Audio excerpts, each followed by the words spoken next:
Alright, welcome back to a series of Wonders events.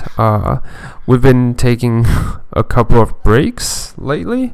Yeah, so it's good to be back. Alright, as usual, I'm your humble DM Robin, joining us today by Stefan, playing as our human sorcerer Rivani, Kat, play as Holly, our Wood Elf Rogue, and Farco, play as yours, our Dragon Slayer, Warlock slash Sorcerer slash Paladin.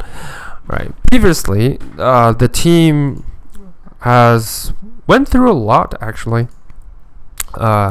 They finally defeated the source of mayhem and chaos in the city, and eventually they started cleaning up house. And upon doing so, they realized they are still a few contracts, well, one for Tully actually, hinges on her to fulfill. So she tried to find a way to solve that without causing more trouble on her. So she fulfilled the contract, sort of. Not yet. She hasn't taken the key to the Thieves Guild underneath the city, but she managed to successfully acquired it, and by doing so she kind of uncovered partial secrets. Well, she's not exactly sure what it is, but she recovered the letters transactions between Taiwan Ironforge and an unknown person, stating that the slave business is thriving. Well, it's all transporting to him or her according to their plan.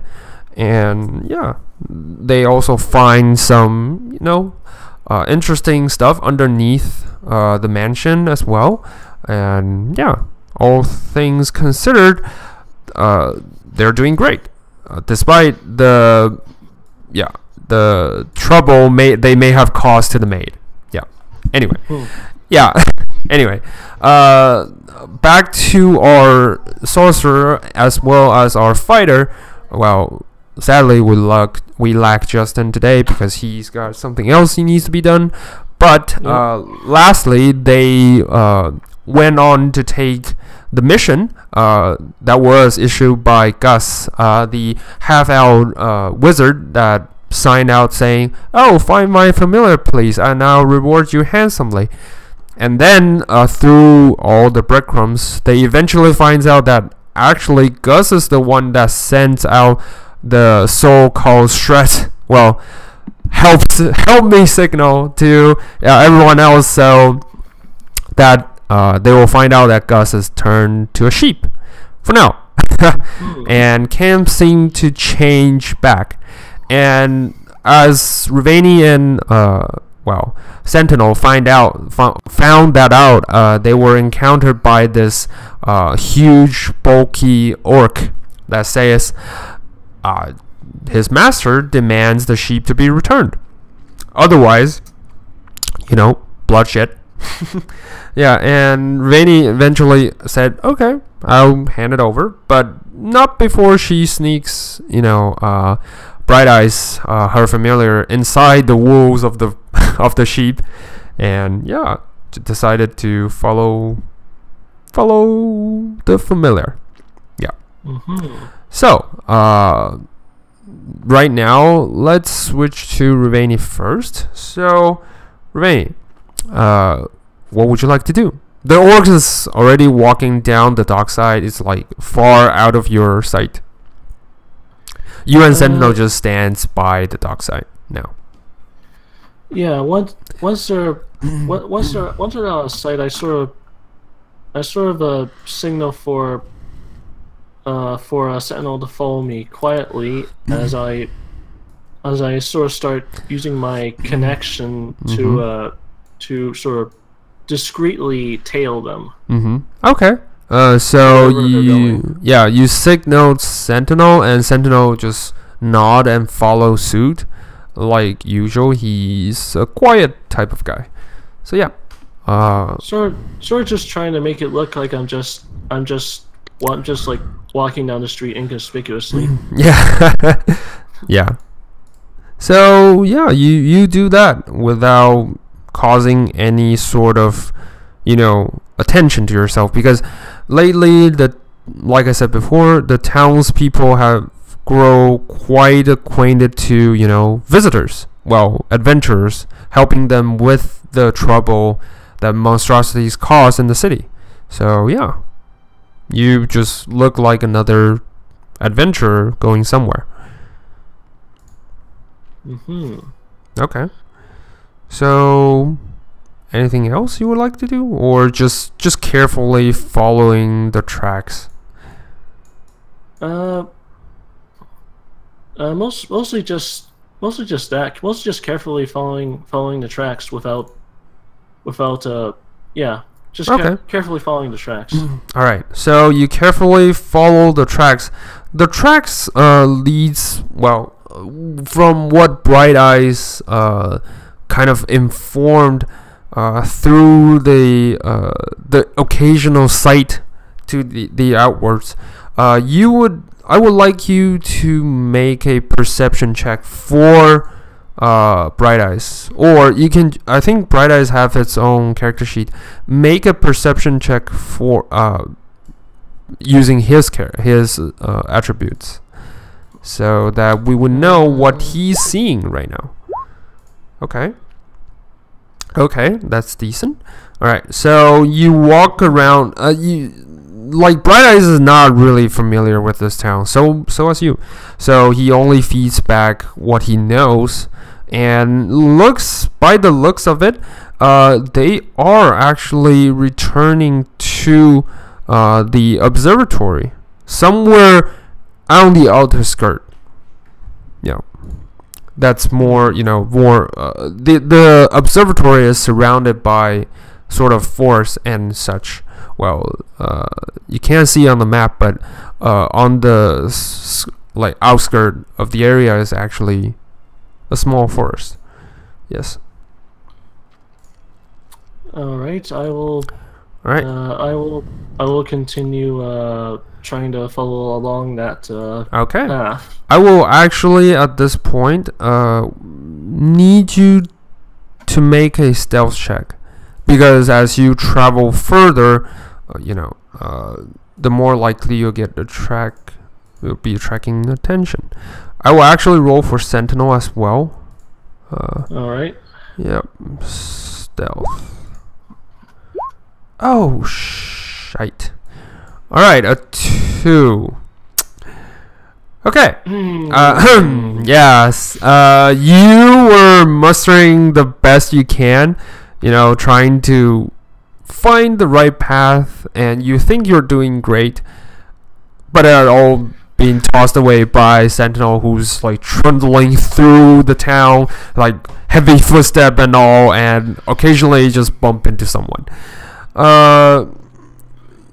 Okay, let me roll for something, and we can check. Don't be despaired. He might not notice you. Okay. So, your connection with Bright Eye is still, in effect. So you can see that the scenery around Bright Eyes is kind of passing faster than before. It's like driving in a car. At first, it was really slow pace, and you move slowly. Now it's like driving in a sort of middle / high speed, middle in between. Yeah, in between speed. Yeah. So yeah.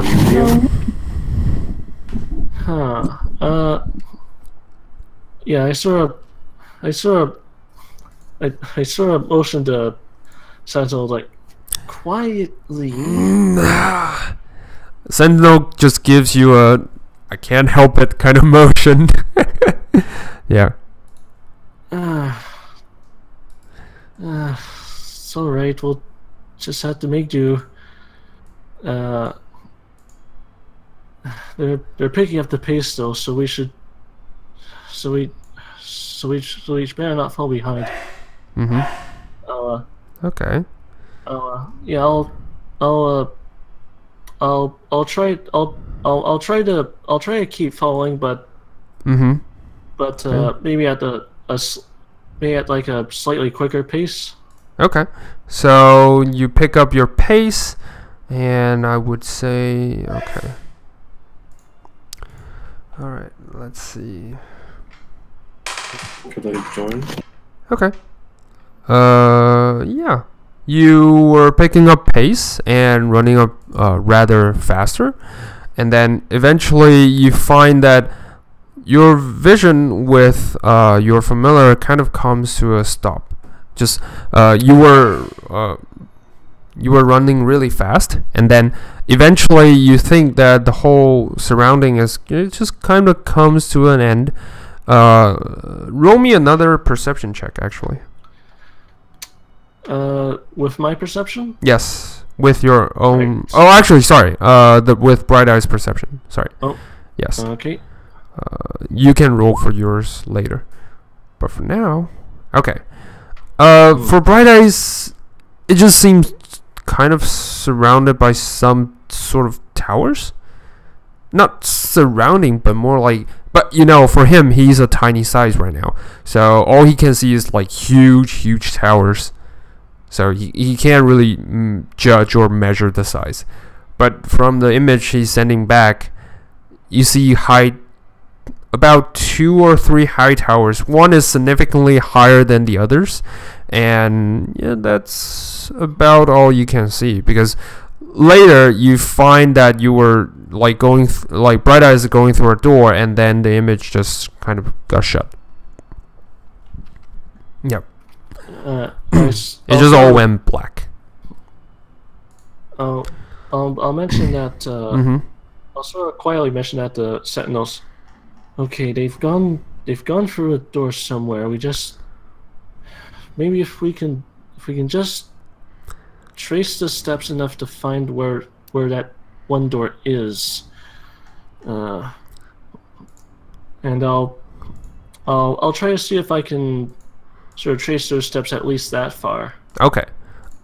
So you can roll for, well, in this case, this will be investigation, trying to find similar path or at least some evidence that they took this path. Okay. All right. That's a 16. Yeah, I'll roll for Sentinel's investigation as well. He's got a -1. Yeah, that's not good for him. Yep. So, with your... That's what he's got me. Yeah, that's so horrible. Okay. Anyway, so with your investigation check, and, you know, you talk to some of the townsfolk that were still going through the repair, and they kind of kindly point you to the direction saying, okay, I think that orc may have gone through there.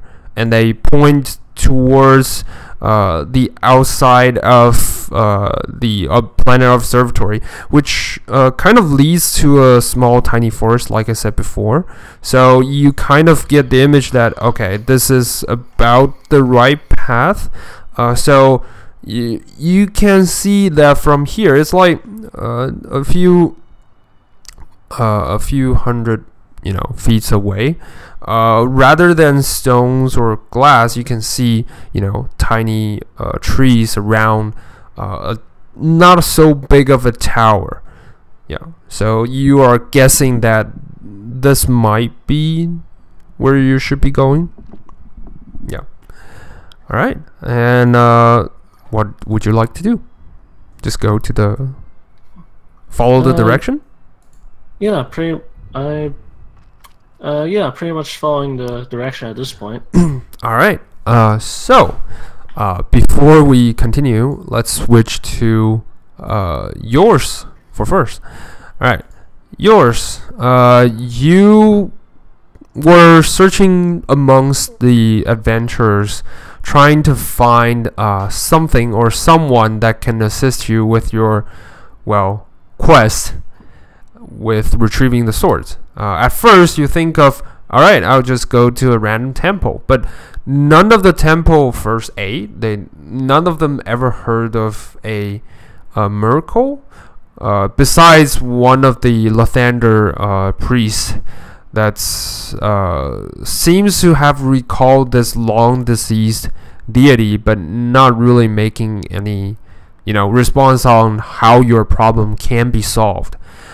So you parted ways with the group for quite some days. Actually, it's actually 2 weeks has passed, and you still can't find any clues. So you're now sitting near the tavern, so the Rusty Iron Inn, drinking wine. Just can't decide where to go. Yeah, and you yawn. So, what would you like to do? I wonder, is there anything else fun to do? Probably should just start adventuring again. The sword's not gonna come back to me no matter what I do. Okay. I'll probably just give up on it. Well, it's up to you. But what else is there? So there's been a war going on, right? Yes. You actually participated in, a small proportion, but you did, and you helped save the city for a while. And yeah, the city is just now under ruin, and people are striving to survive this. Rebuild the house and all that. What the fuck have I gotten myself into? Yeah. I'm not even from here. Oh man. Well, let's think for a sec. Yeah. Do you have anything in mind you would like to do to further investigate? I think I should just find out a bit more about this city, this place. Okay. Because I've been locked up for a while. All right. So you went on sightseeing, which is good. All right.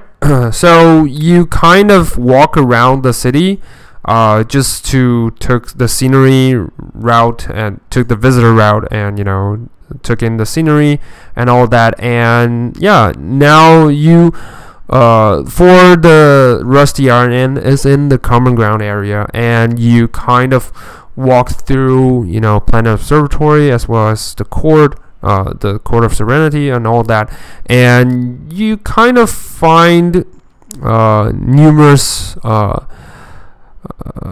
housing in the Silver Council. You find wizards towers, huge wizards towers in the Planet Observatory, and yeah, that's about it. You went on sightseeing. Yeah. Is it really that peaceful? That's just I can just go do that. It's not there's no conflict or anything. Right now the street seems to be at peace. Are you having the mic? Yeah, sorry. Because the mic is replaying my voice, so I'm not sure if it's because something. Are you on push to talk? Yeah, push to talk. Okay, then that might be it. Yeah. Anyway, it's alright. So you find no conflict, not immediate, life-threatening conflict, because most people are just wanting helps from the adventurers. The adventurers still cleans up some small ruined buildings, as well as monster destroyed housing. Right now they're just repairing most of the stuff. You can actually roll for a perception check to see if you see anything that's hidden in plain sight, any danger that lurks in the shadow. All right. With your perception check, you do notice that one thing is quite odd, especially in the common ground. there's people are despair and they are trying to rebuild as best as they can, but you do notice that a few people are not actually repairing. They're more like they pose as they are the owners or the guys who helps repair, but normally they just went into a ruined house and search for a while and then just comes out and leave. So yeah, there's about approximately 4 of them. Yeah, as far as you can tell, like one of the guys seems to be on the lookout, and while the other 3 just goes in and try to take what they can. They're supposed to be repairing, or you can roll for an intelligence check to detect. It's not gonna be hard. Yeah. I'll just be like, hey, yo, what the fuck? I thought you were supposed to be rebuilding this place. Oh shit! I may be just a simple dragon slayer, but I have no idea what the fuck. Yeah, you yelled at them. They were like, "Oh shit! They found us!" And let's get going. Yeah, and the lookout guy just started running. Yeah, sorry. Go ahead. Get like my stuff and get up and like start running. Yeah. All right. This will be on your ass. This will call for a high-speed chase at this point. So I would like you to roll for athletics checks to see if you can run fast enough to catch this guy. This guy will... Oh, shit. Alright. Alright, nice. I'm just kind of lost right now. I'm just wandering around. I don't really know what I'm doing. I'm just like, I'm a all I know is how to slay dragons, and I don't really even know how I did that the first time. The second time, I really just... All I did was I was there, and I survived, so... Yeah. I'm just like, I don't even have a dragon-slaying sword anymore. I don't even know what I am. It's like, I've lost my identity. Yeah. And I just stumbled across these people like, okay, let's... Yeah, so you tried to grab them. However, the 4 of them kind of split ways, so only one guy is kind of left behind, and you eventually corner him into a tiny corner near the alleyway, and yeah. Hey, look. He's like, hey man, we're just taking into the house, trying to assess the damage, There's no point in chasing us. I mean, then why did you run then? I don't know. You started running and yelling, and we were like, "Oh shit! Yeah, some guy is like a maniac and started chasing us." You were doing jack shit, were you? Huh? What? What are you talking about? If you don't leave now, I'm gonna call the guards. What were you doing in there? I know. Alright. Roll me an intimidation check. Or do you want to do deception? Because you said you know what they're doing and you haven't seen what they're actually doing. Deception or intimidation? It's up to you. I want to do persuasion. Okay, persuasion. Okay, yeah, sure. Don't worry, man. It's fine. Okay. Give me the speech. What do you want to talk about? Okay. It's alright. Look, I don't... It's fine, man. Just calm down. I don't know my place around this place that much, so I was just wondering if you guys could help me. He kind of says you kind of trying to get a hold of who you are and why you might be chasing after him, and then he was like, okay, I guess I can. But there's no need to chasing. I'm Okay. not gonna kill you or anything. You're fine. You're safe. I was just wondering what you guys were doing. Okay. So, I'm just kind of lost around here, man. I have no idea what to do. I was wondering if you guys could help me. What were you, by the way? Well, if you don't really know what to do, there are plenty of jobs in the town center, you know. It's there if you want to help someone. You are here for the rewards, right? The kings have sent out bunches and bunches of, you know, assignments. If anyone can fulfill them, you can get the reward. You can collect your bounty. What reward were you working for just now? What? No, I'm not working. No, we're just a bunch of friends. We're just, you know, we're just goofing around. We were trying to assess the damage and, you know, just in the process, you know, help some random bystanders that may have been in danger because of the damaged house. You know, we relieved their you know, burdens, you know. So they won't get into the already damaged house and, you know, try to salvage what they can and get crushed by the house. You know, we were lifting their burden. It's 4 of you to do that, huh? Yeah, you don't know how dangerous the house can be. I mean, you always got to need your friends to help you. Yeah. You need a lookout as well. Sure, because if anyone tries to go into the house, you know, we'll warn them saying, no, you shouldn't be getting inside because it's dangerous. Hey, you know what? I believe in that. I like what you're doing. Do you think I could join you guys? He immediately turned a face of, kind of like, okay, and then he was like, I don't think that would be a great idea.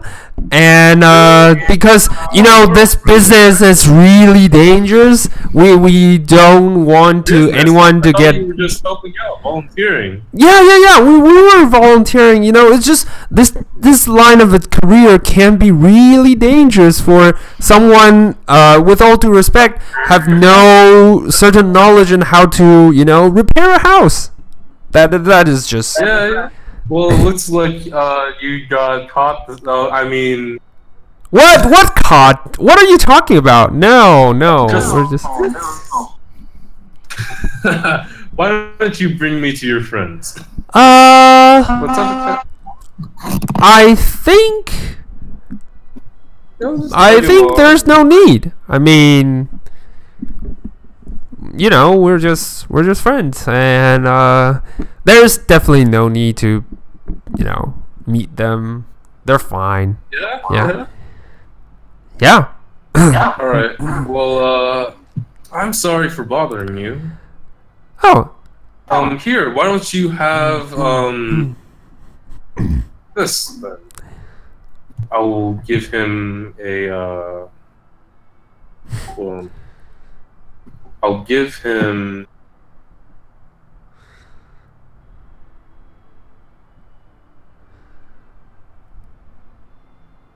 your armor, your weapon. I don't know. What are you gonna give him? Preferably not your weapon. Yeah. No. Are you guys insane? I'm gonna give him like a. Oh, I cast prestidigitation and I make like a small figurine. Oh, okay. Here, keep this. I'm sorry for taking your time. Well, thank you. And he's trying to grab the prestidigitate stuff. And, of course, it's an illusion, so he can't. No, that's not minor illusion. Sorry, prestidigitation? Do you create something out of thin air? Because I think. It's alright. I think prestidigitation doesn't create something. Let's see. Prestidigitation. I can make small objects. Is it out of thin air? I thought it was like. Huh. Interesting. The sceneries, puff of snuff, candle, torch. You can instantly Yeah, you make a color mark, symbol, or non-living material. oh, okay, 1 hour. trinket or an illusional image. Okay. It does create like a mundane, non-magical trinket. Yeah, so that's Maybe the part. what he was doing. What is the trinket? What is it? Does it have a special image? What does it look like?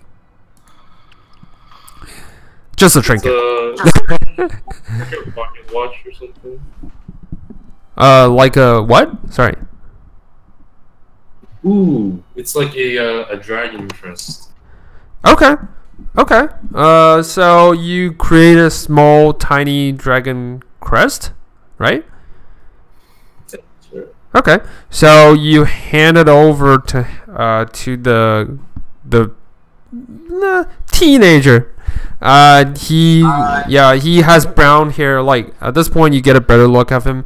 He has brown hair and blue eyes, and he is sweating due to the heavy, chase that happened before. And he kind of took the trinkets and was like, "Oh, okay.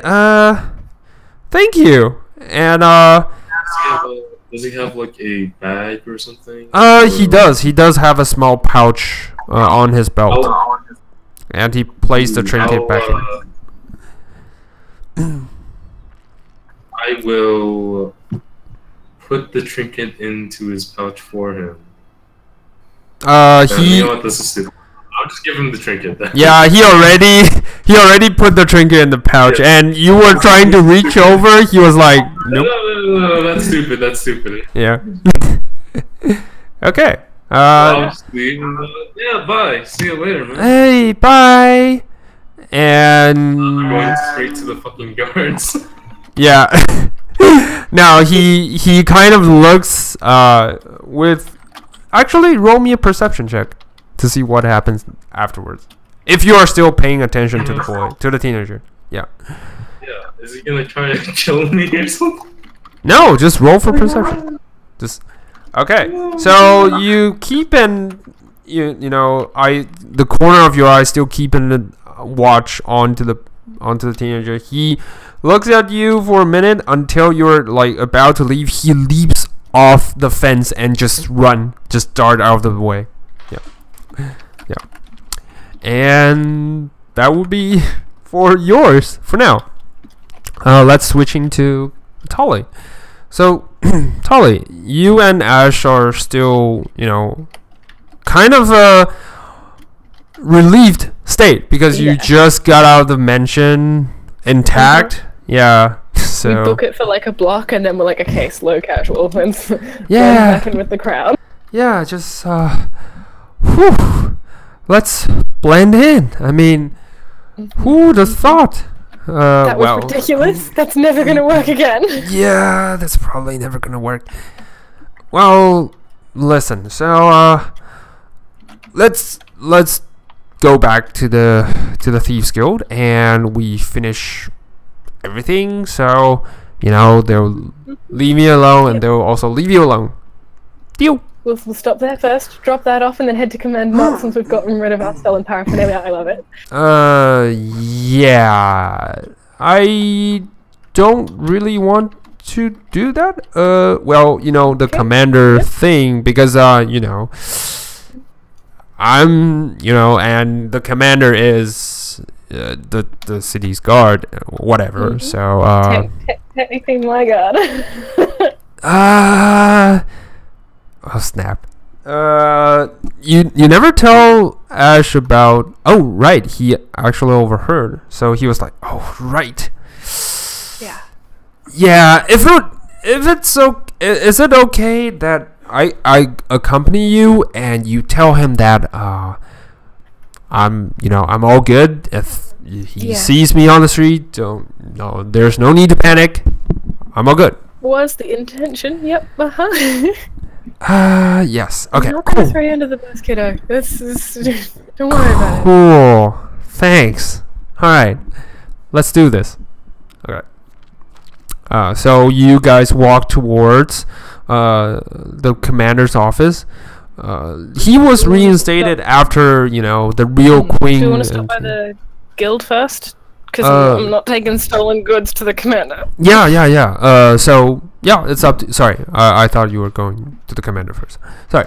Okay. Sorry. So you walk towards the guild. The guild, just as you thought you're gonna go through, you know, all that trouble, you first encounter, you know, the hidden alleyway, the hidden traps, and all that combinations. You just walk to the wall and just like, all right, let's go through this again. But then Ash was like, what are you doing? And just that's for, you know, the new thieves in town, the new, you know, newbies, and they took the sort of a little test. If you're a full guild member like me, you can go through this way, and it just by the, like, about 5 feet away, just by the corner of the wall, you see a really weird kind of a street, you know, what's it called? Graffiti, yes, on the wall, and it depicts a weird symbol that looks like a circle with triangle within the circle inside. It's like a really weird symbol, and he just casually look around. This alleyway is, you know, in the back end, so no one really take notice, but you can see Ash is being super careful about this. He leans against the wall, just like, you know, casual guys leaning against the wall, and then just disappear into the wall.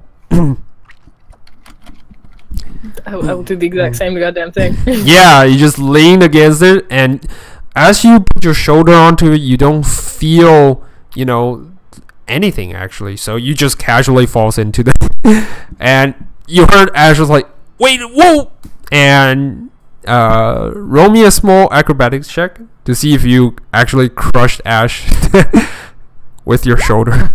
Yeah, you kind of use Ash's, like, you know, shoulder as a leverage point, and just gracefully leap across him and landed, like, safely.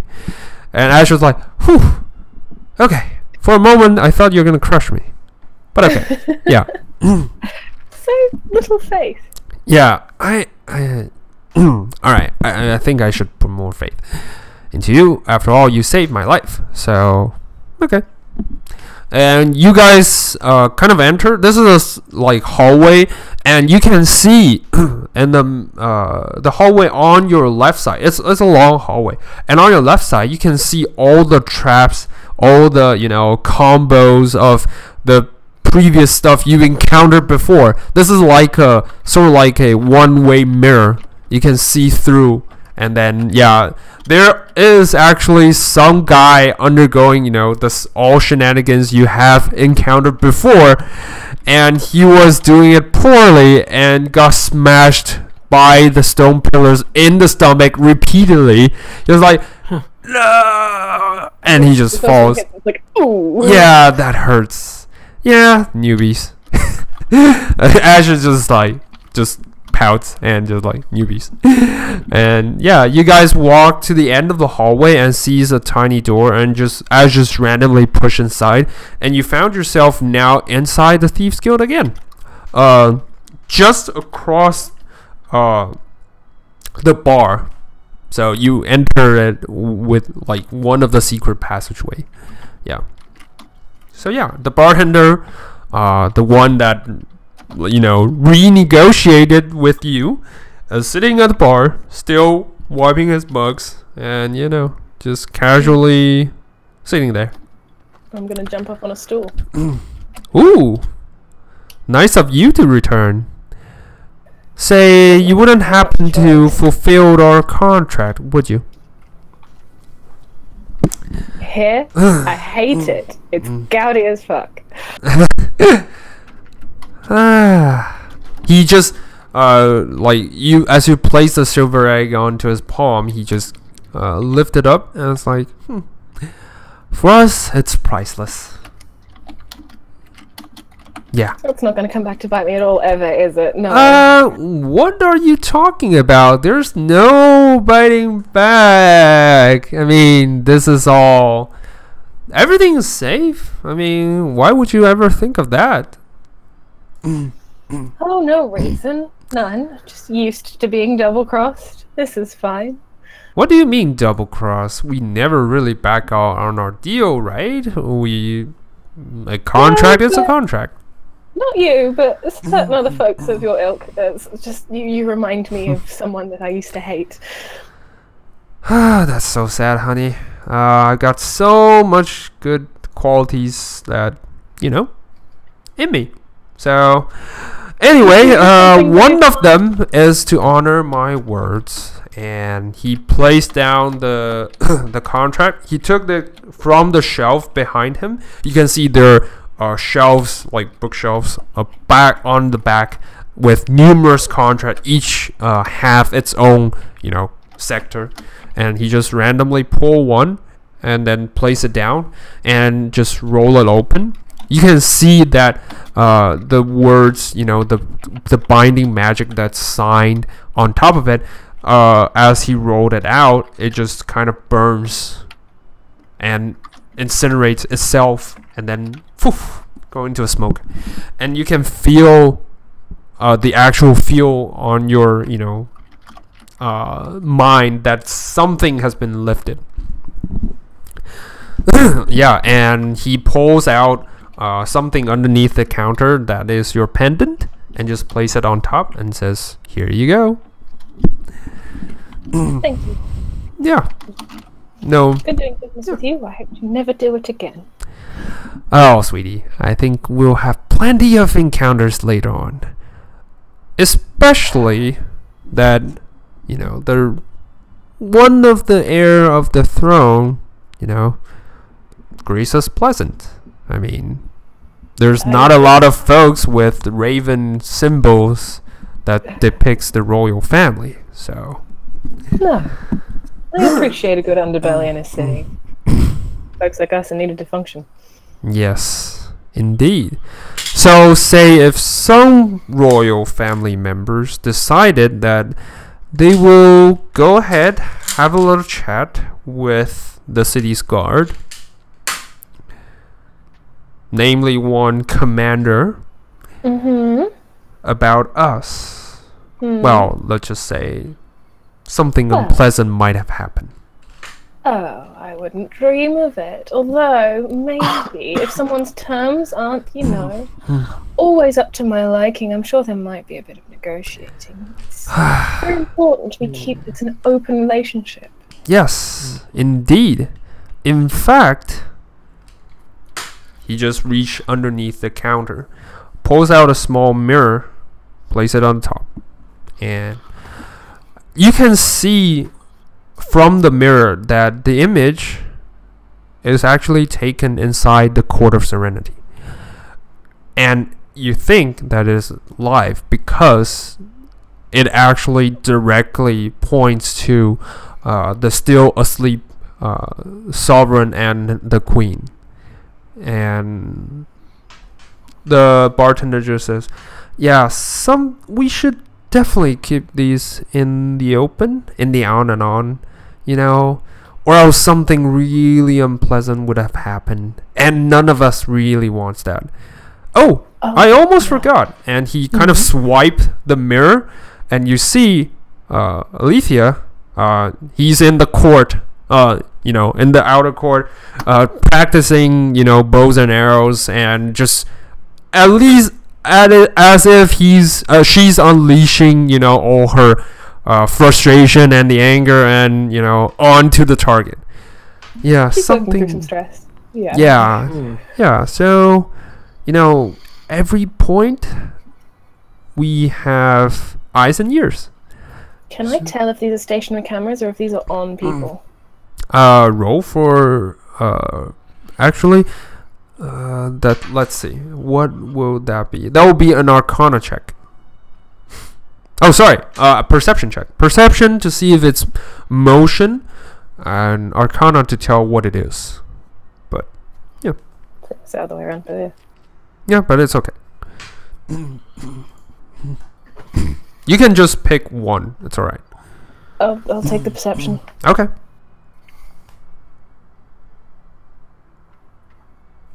It's come up as an 18. Oh, I don't see it. You know what? Let me refresh. I think Roll20 is acting up on If it's my mine, end. I might. Okay. No, it's on my end. Like, my website just pops out this, alert saying, "Oh, your site is now interrupted." Yes. You're getting the alert too then? Because that's the alert that I have as well. Oh, really? That's weird. Huh. Oh no. Oh yeah, server interrupted for me, but the camera still works, so it's like. Yeah, things seem to be still working, and there's Oh, anything no. on, like, I refreshed it, and now I can't. I think it's their server issue because. oh, okay, so it's on their end. Yeah. Ah, damn. Damn. Because I've been dropped. Oh no. Crap. Yeah. All right. Alright, let's see if it's reloading. Come on. Critical hitting. Come on. Roll20, don't fail me. Yeah. Alright. They definitely failed. But anyway, alright. So we'll just say you do notice that the vision you're seeing right now, they are on a sort of a moving stuff, like maybe not on person because the angle of it's moving is kind of weird. Like you see something from the site, you seeing the sovereign and his spouse is like from the top end, from the ceiling. Like no one would actually sit that up high and just because it's a ceiling, it's right on top of it. And on the outside, that's the vision that's focusing on Alethea is actually you can see it's actually near the top end of the tower, of the court. So when you first enter the court, there is a high goth-like structure on top of the building, so it's probably from that angle. I'm making note of everyone that he swipes to and just being like, okay, I can avoid that. I can avoid that. Yeah. He's like, just nods and says, okay. So, well, I will take my leave now, unless there was anything else you wanted to threaten me with. No. What are you talking about? There's no threatening to a, good fellow of the Thieves Guild. I mean, after all, you're one of us. You still have the symbol, so... My mistake. My apologies. It's been a long day. Yeah. Well, let's... I fear there may be rumors about me being the mistress of one of the Ironforge now. That's just going to be... Did you say that out loud, or is it in your mind? No, I say it just as kind of just like a... What the hell? Wait a minute. So... Interesting. Yeah, that's a freebie for you. Have fun with that information. I'm out of here. Don't want to linger a little bit longer? With the information you just provided, we could have some use for you. Consider it a gift. I'm sure we'll see each other again soon. But yeah, I'm sure. In the interest of our continuing good relationship. Yes, let's keep it that way. And he just nods. He just bows as you leave the Thieves Guild. Yeah. Shit. Roll20! Oh my god, this is super annoying. Oh dear. I'm getting pitch black, so sorry guys. Yeah. Yeah, this is bad. Because the next part will require some of the map. Well, you know what? I'll just talk it through. It's alright. Switching to... Well, not switching, actually. Tolly, you walk out of the Thieves Guild. The sun is still bright, but you still feel this chilliness on the back of your spine because of the image you just saw. You know that they have some leverage over you. So yeah, what would you like to do at this point? Just go to the commander directly? In a meandering fashion through the city. Yeah, okay. So Ash just follows closely behind, and he was like, "Oh, you kind of that's really good. I mean, there's a rare few that can actually talk to the bartender like this. I mean, that is way to go." I guess. Thanks, kiddo. I just gosh, didn't feel like that, but if you don't show them that you're scared of them, it's one of those things. But oh my god, yeah, that are going to need to change. It's just that you see Ash kind of pounders a little bit, and then eventually he says, "Okay, Roll20 is back. All right, so just between us, all right, and they will kill me if they know that I leaked this. So as far as I know, the guild have this, power to control, small creatures like, squirrels, rats, and, birds sometimes, to try to use them as their, pawns. So the image you just saw may be that. I don't know. Maybe something similar to that? That fits with where the images were coming from. Thank you. Yeah, just don't tell anyone. Not even your friends, your family. No. Yeah. I'm just going to be really, really erratic in where I want to meet sometimes. Okay, cool. All right. Well, at least we're back to safetyness. We're back to the surface. All right. Let's go to the commander's office. Yay. Mm-hmm.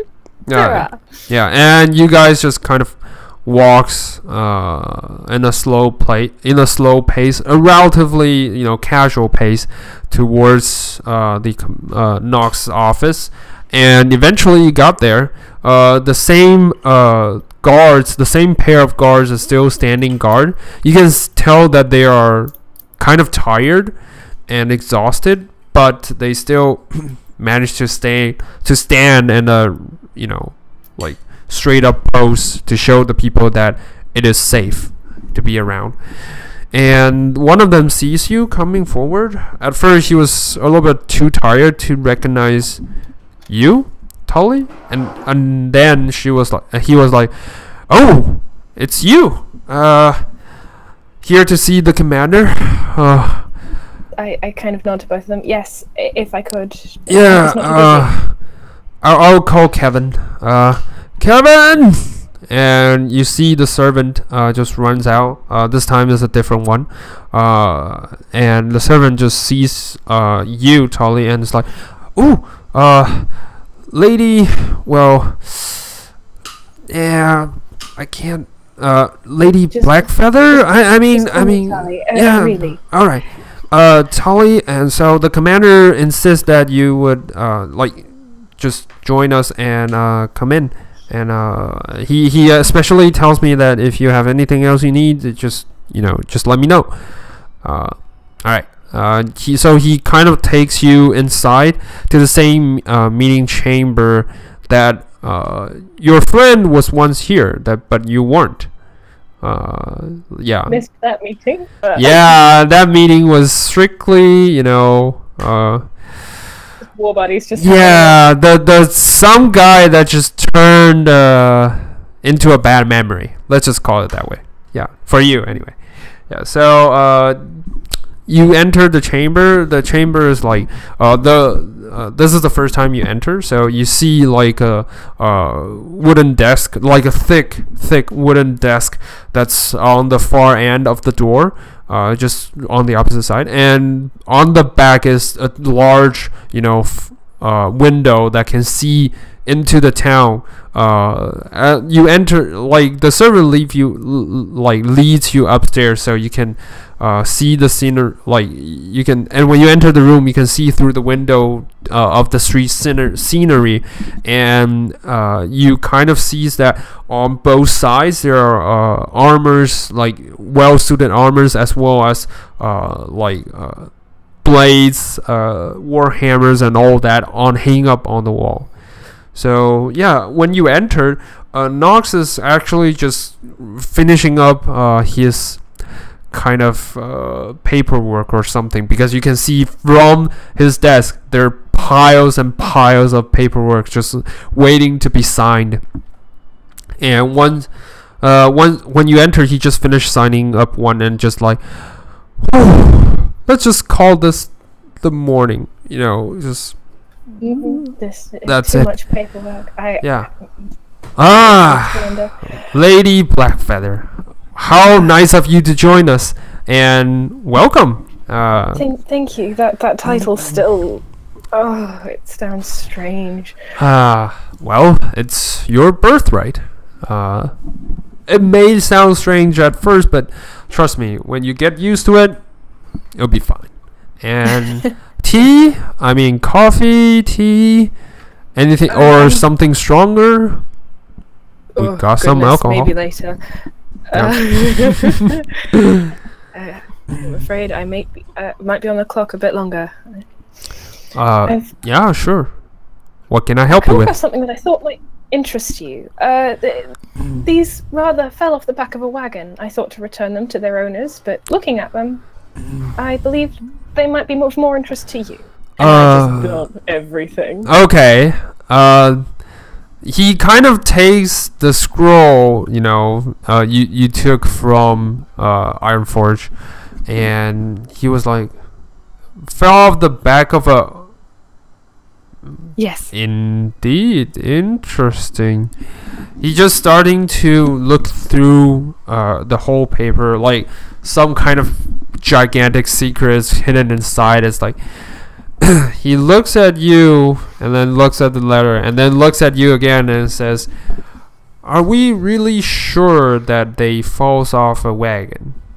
As in everyone knows that, or no? Like, is there any other unwanted attention that kind of links you to that said wagon?"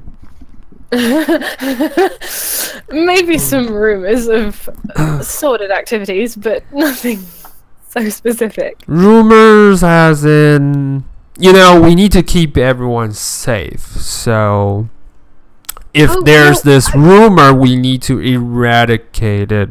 No, I merely worked a job for the Ironforged, and as I was leaving, some house staff may have made the wrong conclusions about why I was there. He kind of sighs and just like sitting back and just started thinking. And for a while, and then he says, well, we need to keep everyone safe, especially those who saw you get out of that wagon. So just in case that he might, the wagon owner might have found out about it, and just make her a living example, or an example. I hope not. I desperately hope not. Yeah. All right. So he just walks towards walks towards the side of the desk. You can see like a cabinet, and he opens up the cabinet, reaches out one of the like a blank scroll, and then he just hand it over to you and says, hold it, think very just stay focused on the image of that said person. I follow orders. Okay, So you grab hold of the blank scroll, and then you think really hard, and to your surprise, you see that the blank image, like the image of the maid, starting to appear, like if some invisible, painter starting to draw onto the sheet, and exactly as you imagined. And as you finished, the invisible pen just kind of stopped, and you can see a living, breathing image of the maid shows up on the sheet. And as it finished, you feel like kind of a heavy, kind of something being pulled away from you. It's kind of exhausting to do that. And yeah, you just kind of feel this tiresome in your mind. And I take a step back and just kind of lean on the desk a little. Yeah, that usually that focus can take a toll. But here, drink this. And he carefully brings out a small, tiny shot that looks golden. Like the entire liquid looks golden.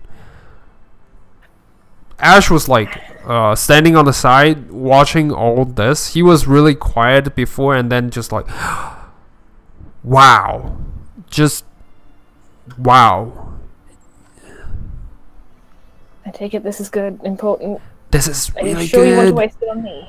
This is the elixir. I mean, is it? Ash is kind of unsure and points at it. The Commander Nox kind of lifts his eyebrow, just surprised at the boy that knows what this is, and just says, "Indeed, this is the elixir. It can help with exhaustion. Just kind of soothe the level of exhaustion." And yeah, so Tully, in game term, after you finish the drawing, you gain 1 level of exhaustion.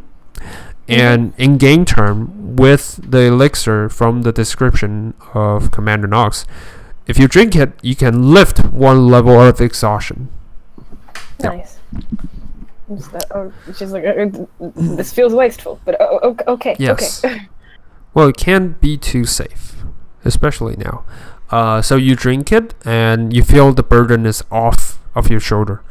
And Commander Nox just nod and just close the letter you send him into the cabinet, as well as the elixir. Just put it back and just lock it tight, and just okay. So I guess I will see it through and make sure that the wagon owner is rightfully, brought to justice. Let's just put it that way. Yeah. I'm glad to have helped. Let me know if you need anything else. But thank you. Actually, I have a small request. If it won't bother you that much. No. So, as you can tell, that the Sovereign Solaris is currently have so much stuff to deal with, and after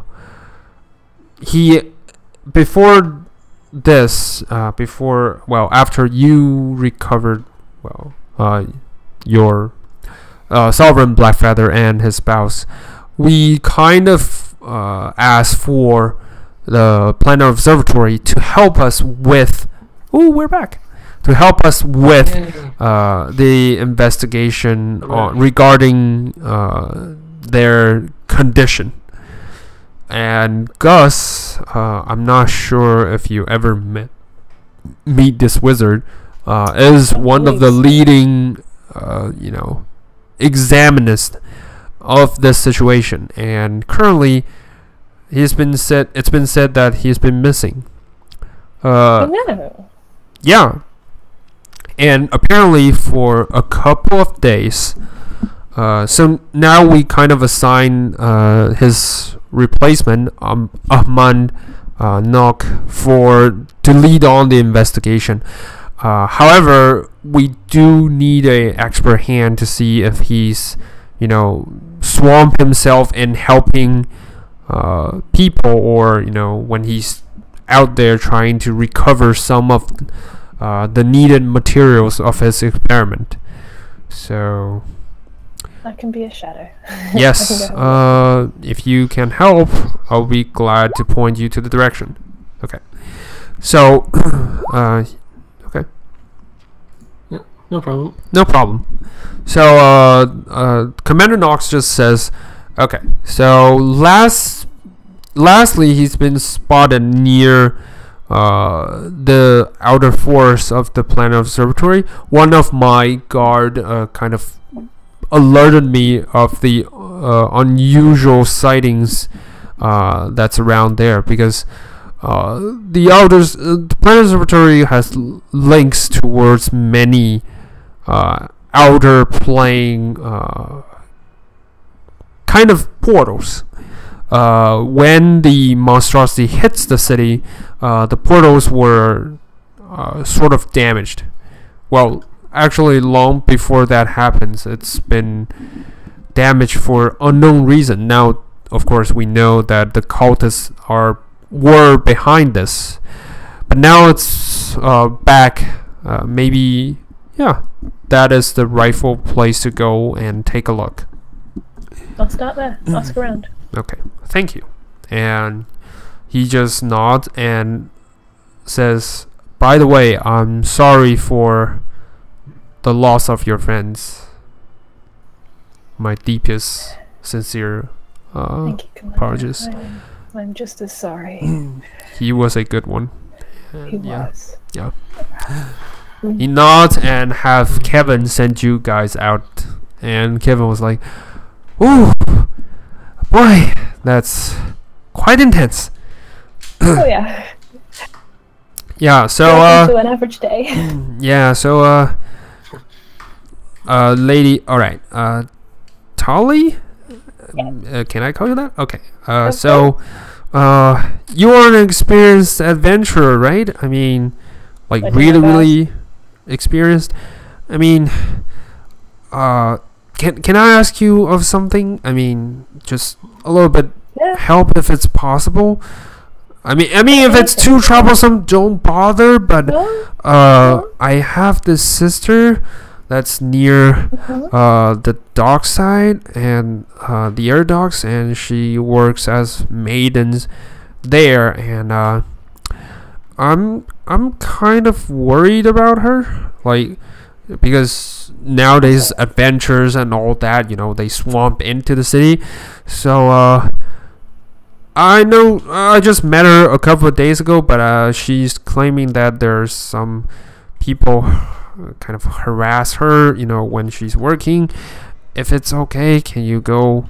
No, don't. Genuine pleasure. Yeah, don't need to ruffle them, but more like just show up and deliver this letter to her, so people will know that okay, she's got adventures also looking after her. So people will be like, okay, maybe back down a little bit.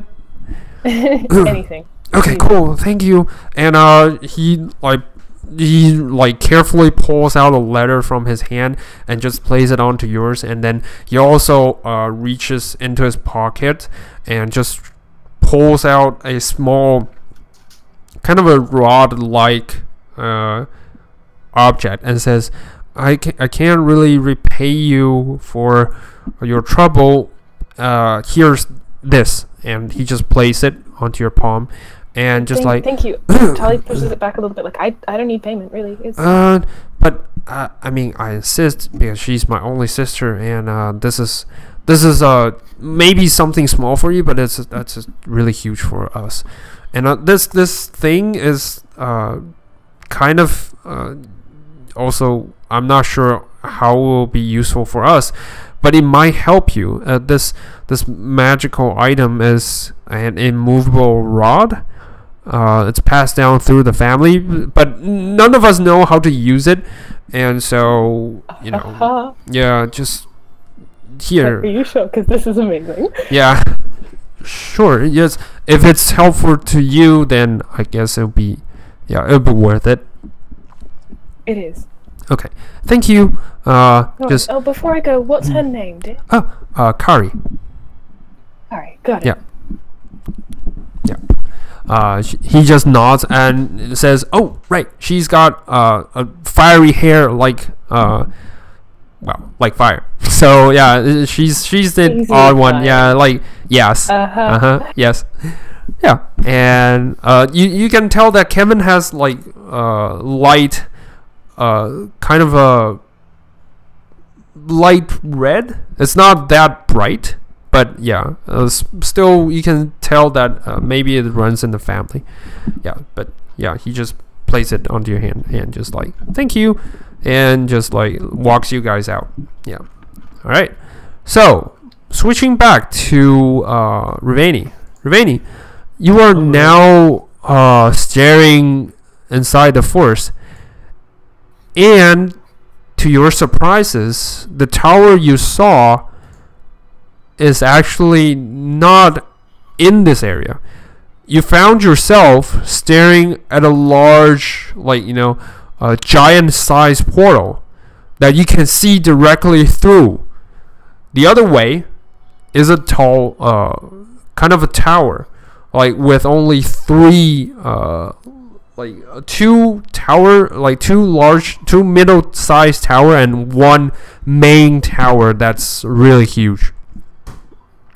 You stare at the portal, and then look back, and you see that it's underneath the portal. There is actually a rune-carved kind of altar that kind of, from what you can tell from what your practice in magic, you can tell basically that this is something to stabilize the portal.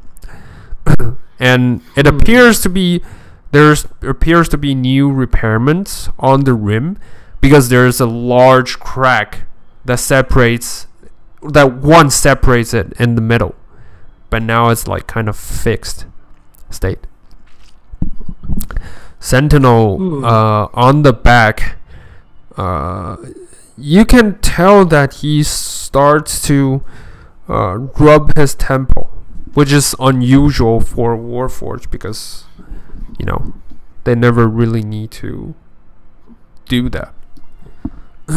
I'll sort of notice that, sort of starts asking like, "Hey there, big guy, you all right? You're weird memories." That's all he can muster, because now he just looks frowning and looks like he's lost in a pile of flashbacks and all that.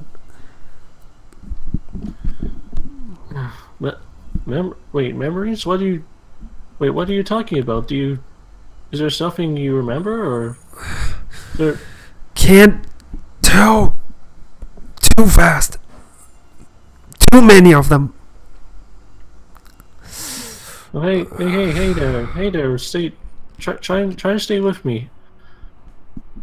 He kind of shut his eyes for about 5 minutes, just standing really still, as if he's an actual statue rather than a Warforged.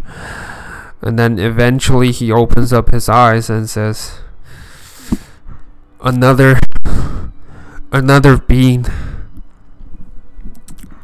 Another life. Life not my own, but something else. Something similar to me. And he just... Yeah, and he just, if Warforge is sort of like a living construct, and you see Sentinel just paint, normally they wouldn't have to, their physical structure is not built for that, but he is actually painting as if he's in, he just finished an extensive exercise or something. Yes. Well, well, on the bright side, that just means you're more than just a simple automaton, right? I guess. But still weird. Wonder what it was about seeing this stuff that made you remember, though. Another plane. Another vision that sees to another side. Everything's new and weird and bizarre.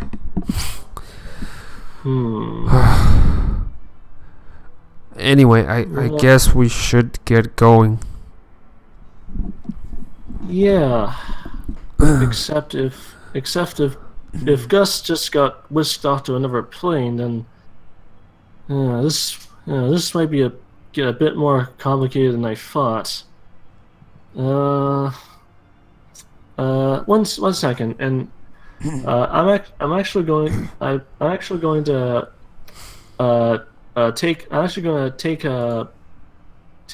I'm gonna rip a page out of my journal, and I'm actually gonna start writing a quick note, just in case I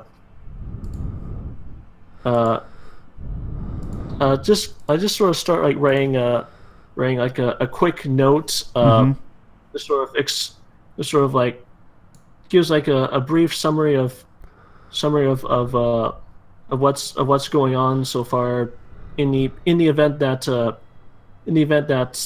going through that portal ends up being like a one-way trip. Okay. So I sort of try and write like a kind of message that like if anyone was sort of like if anyone else sort of stumbled upon it, that they would sort of they would sort of find out about Gus being potentially captured by his rival, and basically to alert the authority. Yeah. to either alert the authorities or coming after me to try and get us. Okay. Yeah, no problem. So you leave the note where? I guess I'll sort of try and stick it in a very obvious place on the altar. Okay. You stuck it with no problem at all and just leave it at the altar. And yeah, it's like for everyone to see. So yeah. So what now? Just going through the portal? It's not really much of a backup plan, but it's I guess, but at least someone else will know what happened once if they show up. So shall we, big guy? Okay. Yeah. I was waiting for you to say that. Okay, let's go. And all you right, guys took a deep breath and walked through the portal. Yeah, just get ready in case we run into someone unfriendly, and just sort of start like very tentatively sort of going through it. All right. You very cautiously traverse through the portal, and in front of you, you see this. Rather than a stone or glass, the house before you seems to have been formed from the living branches of 4 sturdy oak trees. These have been shaped and woven to create 3 thick platforms, i.e. the towers. The lowest of these platforms is roughly 40 feet across and sits about 10 feet above the ground. The only obvious route up is a gentle slope formed of roots and branches that connects roughly with the portal with the road that's in front of you. Branches curl around its base, creating a rough ball shape around it. From where you stand, it's possible to see flowers and small trees growing around its edge. By far the largest of the 3 towers is the middle one, like I said, which looks to be around 60 feet across. And it's about 20 feet above the ground, and it's fully enclosed with a wall formed of twisting branches.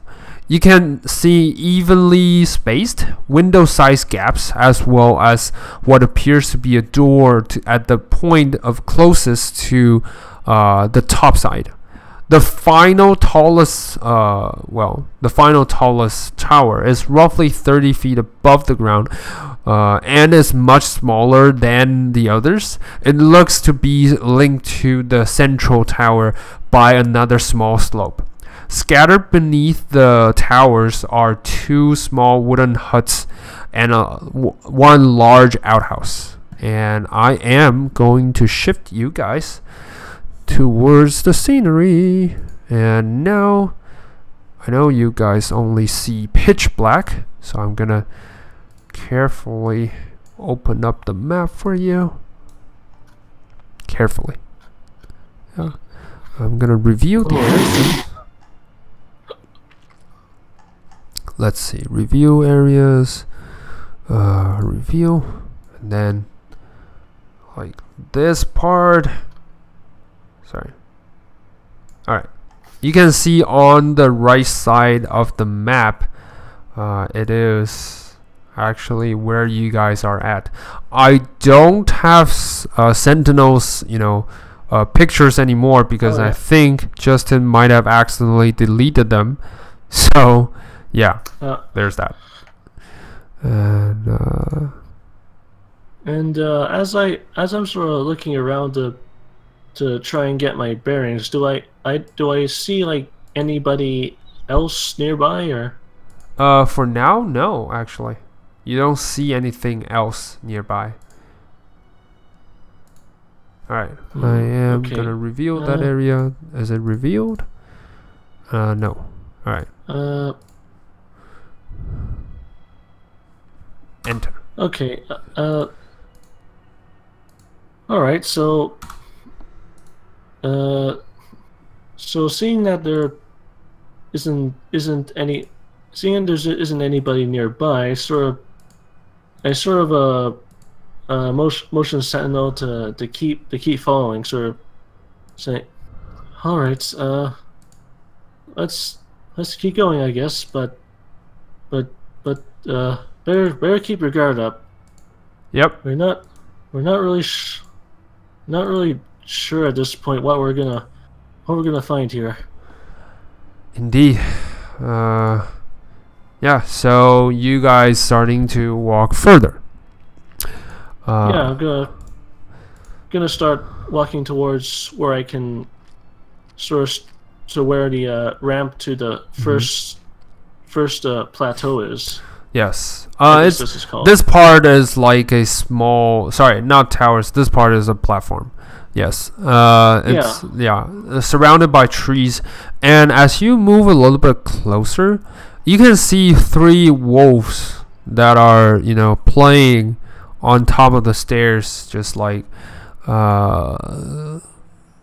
just casually hanging out on top of the stairs. I'm gonna show you the image. One is near this area, so you can see.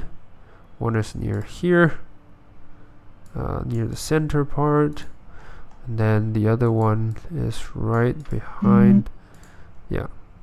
So yeah, they are wandering around the platform, just either playing or sleeping or eating. That's it. So yeah.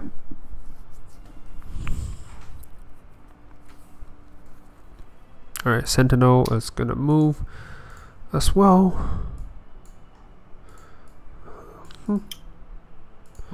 Gonna show his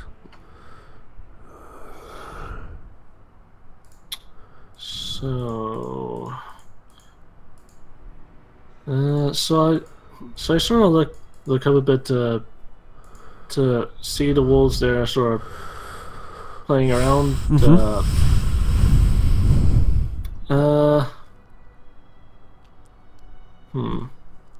I'll sort of just turn to Sentinel quickly, sort of like feel like I think these might be someone's pets. The same wolves we saw before. See? Their backs.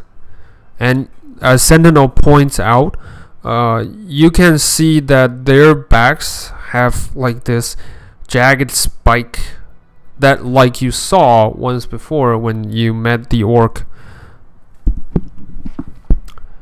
It doesn't look natural. Like the spikes is way too big for normal wolves, you know, to be mistaken as normal wolves. Oof, right, yeah. Yeah, those are that guy's wolves. Oof, that well, we could take them. We could definitely take the wolves easy, but then they'd probably figure out what's going on really quickly after that. Maybe just talk to them. So, if do you think that would work, or? I don't know. Maybe not.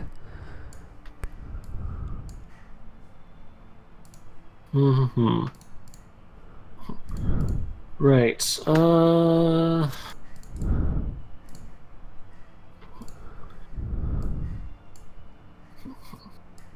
right. Let's see.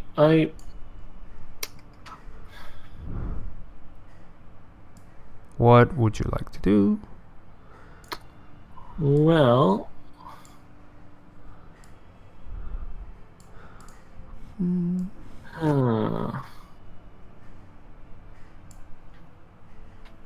that is a good question.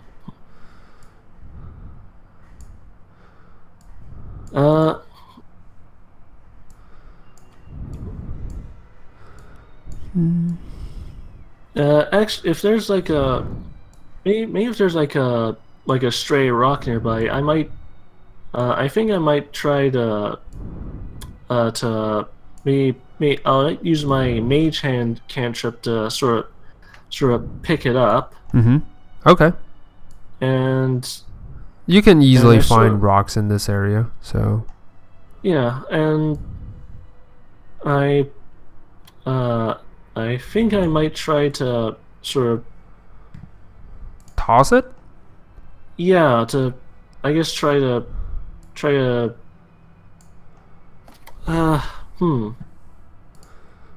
toss it where?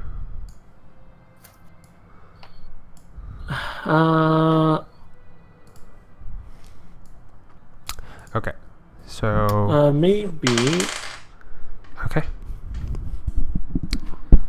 Maybe like sort of toss it on the ground somewhere on the platform to maybe distract them. Okay. You can try. You can definitely try. You grab onto a small rock and try to toss it to the other side. Roll me a 1d20 with minus how much as your strength is? Let's see. That's a -1. -1. Okay. With a -1. Let's see. All right, 17. Not bad. So you pick up a rock, toss it to the other side. The wolves. Let's see. All right, the wolves definitely picked that up. Okay, so two of them immediately, the two nearest towards you, immediately walk towards the other side and try to look down. The other one seems to still be asleep, just stays there without, moving. Okay, Okay, sorry. so when I sort of see that they have their attention focused somewhere else, I'm gonna get Sentinel to try and follow me as quietly as possible, and I'm gonna try to Move up. sneak to, yeah. All right, roll me a stealth check. Yeah, stealth, just normal stealth check. Let's see, Sentinel. It's 17. Yeah, I'm rolling for Sentinel because Yeah. he needs to do that as well. Yeah. He's got a 0 in stealth, but he did a 14, which is okay. Not bad. All right. Okay. So, you walk upstairs with no attention being drawn towards you. You walk upstairs for around here until reaching to this part of the stairs, and suddenly the wolf's starting to sniff. Yeah, and one of the wolves, just the one that seems to be asleep before, just started sniffing, and and then it kind of just looks around trying to find where you are. Okay. Yeah. As it sniffs around, you got you got 6 seconds to do what you want to do. Okay. Any ideas what you want to do? I'm going to use. I'm gonna try and use minor illusion to sort of create the illusion of a nice big juicy slab of steak, sort of in the same area where like the rock might have landed. Okay, so outside of the platform, but yeah, on the midair. Sure. Okay, so what's the range of minor illusion? That would be 30 feet. All right, that means you can easily do it. Yeah, you can easily do it. So I'll sort of make the image of like a floating slab of steak, sort of like past the edge of the of the platform, but like a spot where where all of them should be able to see it. Yeah, you can totally do that. Well, for you is this direction. You are here, so for you are this direction. All right, you do that. Roll me the illusion. Illusion. Yes. Click on the cantrip and just click on it. Oh, okay. Yeah.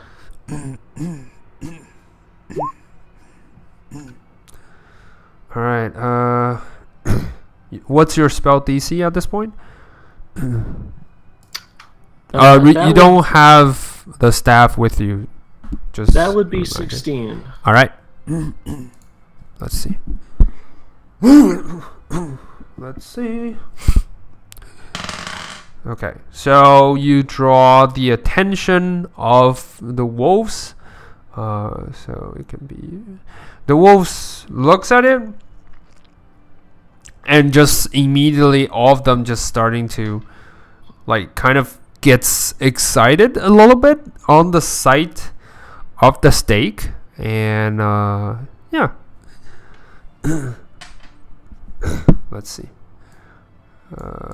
Yeah, so they seem excited, but they seem to also know that what's down under, so they are just like angsty dogs waiting for food. So they're like just walking back and forth around the rim of the platform, trying really hard to get the steak in midair, but yeah, can't, just keeps on failing. So yeah. All right. So at that point, I sort of like look at Sentinel urgently. I sort of like motion to. Okay. He kind of just received the emotion and then just kind of walks with you along to the front edge of the tower. You guys both walk on to the bridge. The bridge is like surprisingly sturdy enough to hold all of you on top of it. And you walk towards the front door of the tower. What would you like to do? So there's a door there, or? Yes, there is a giant door right in front of you. Uh, The door is made out of wood, as like it's all blend really well with the oak. Yeah. Someone's really into this environmental theme. Yeah. All right. Well, so while I'm,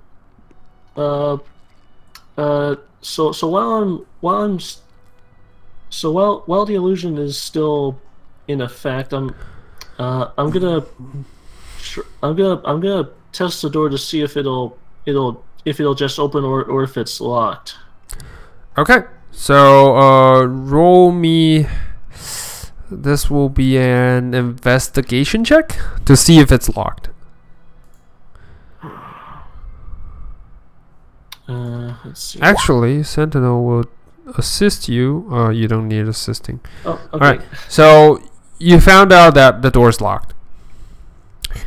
It's not just locked by normal locks. It's also locked by a magical spell called Lock. It's no good. There's some sort of magic on this door. Yeah. This appears to be a wizard's tower, so... Yeah, Sentinel just gives the response. Well, if this whole thing was caused by Gus's rival, I guess that checks out. Bah! Bah! Yeah, you, as of this moment, you heard from the gap of the window a loud scream of a sheep, like yowling and kicking. You heard the sound of, "Stop right there, you little..." Yeah, and you heard like rumbling of the desk.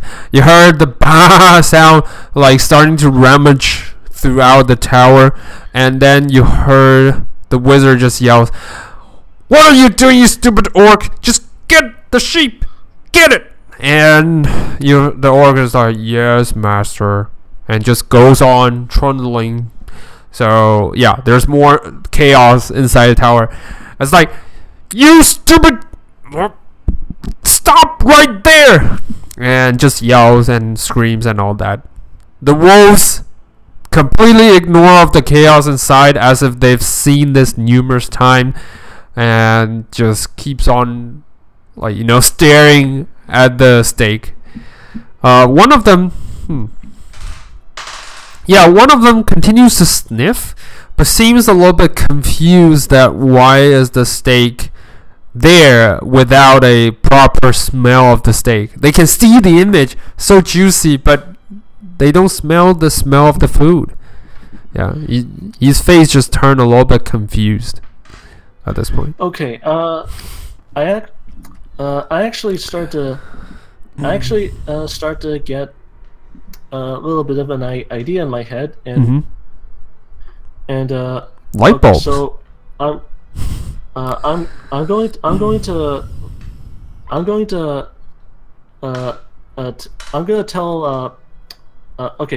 to tell Sentinel to sort I sort of crouch down behind me, Mm-hmm. and He crouched I down. sort of like say quietly, "Hey, okay.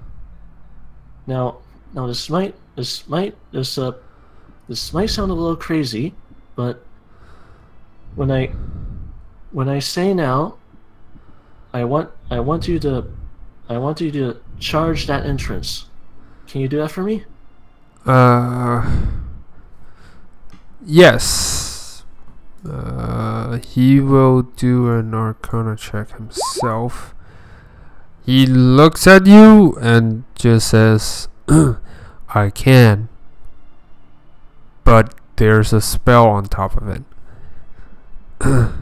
I don't think it'll work. I can't do it for you, but I don't think it'll work. Leave that to me, and I sort of give him a little wink.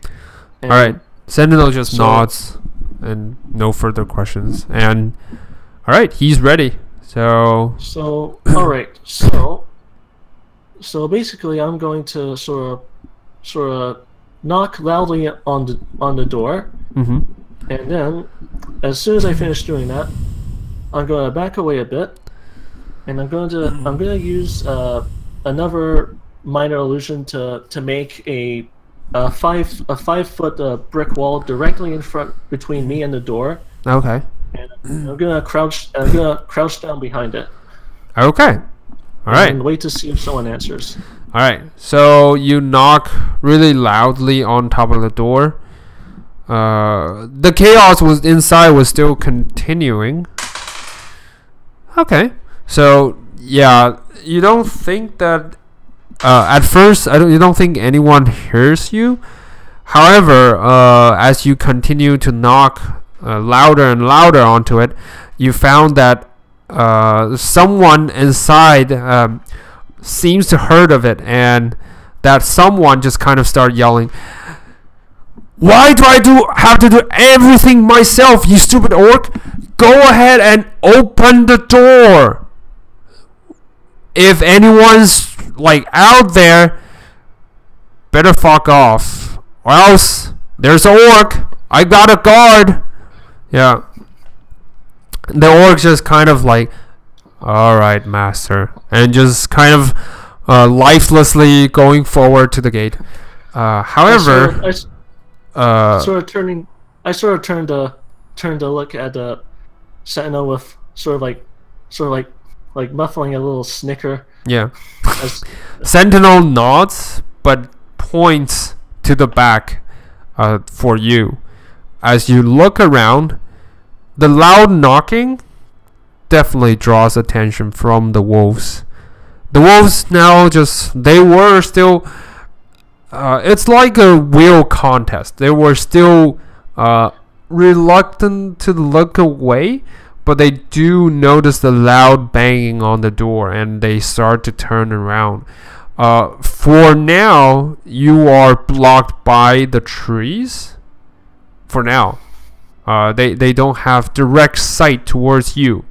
Those they do, they are still focusing on the stake. So you got about 6 seconds before they kind of turns around and see what's going on. What would you like to do?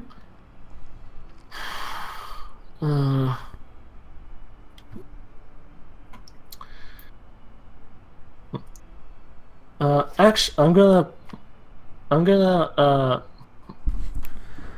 actually going to take out a gold, one of my gold pieces, and I want to see if I can throw that in the wolves' general vicinity to try and distract them just a little bit longer. Okay. Roll me, and actually, Sentinel just hands over. Yeah, just sees what you're trying to do. Just picks from his pocket and just picks out a gold coin and just toss it. And he will also do that. You can do that yourself, but he will also do that. Strength. Let's see. Strength. Just playing strength check. Oh, you rolled a 25. Shoo! The gold piece just fly in midair, providing a like beautiful arc. Do you wish to throw it as well? You can do that. I sort of like get it out, but like when I see him do it so well, I sort of nod in acknowledgement and put it back. Yeah. So the gold piece not only bounce on from the ground to one of the wolf's cheek, like just roll onto his cheek, roll over his eyes, and bounce. Just do a ricochet between the wolves, and then falls off to the platform. The wolves are, let's see, sorry, yeah. The wolves are mesmerized by this weird perform of flashing gold light. They were like, woof. Just looks around like in complete chaos. At this point, Rivani, roll me a perception check. Sentinel will roll for that as well.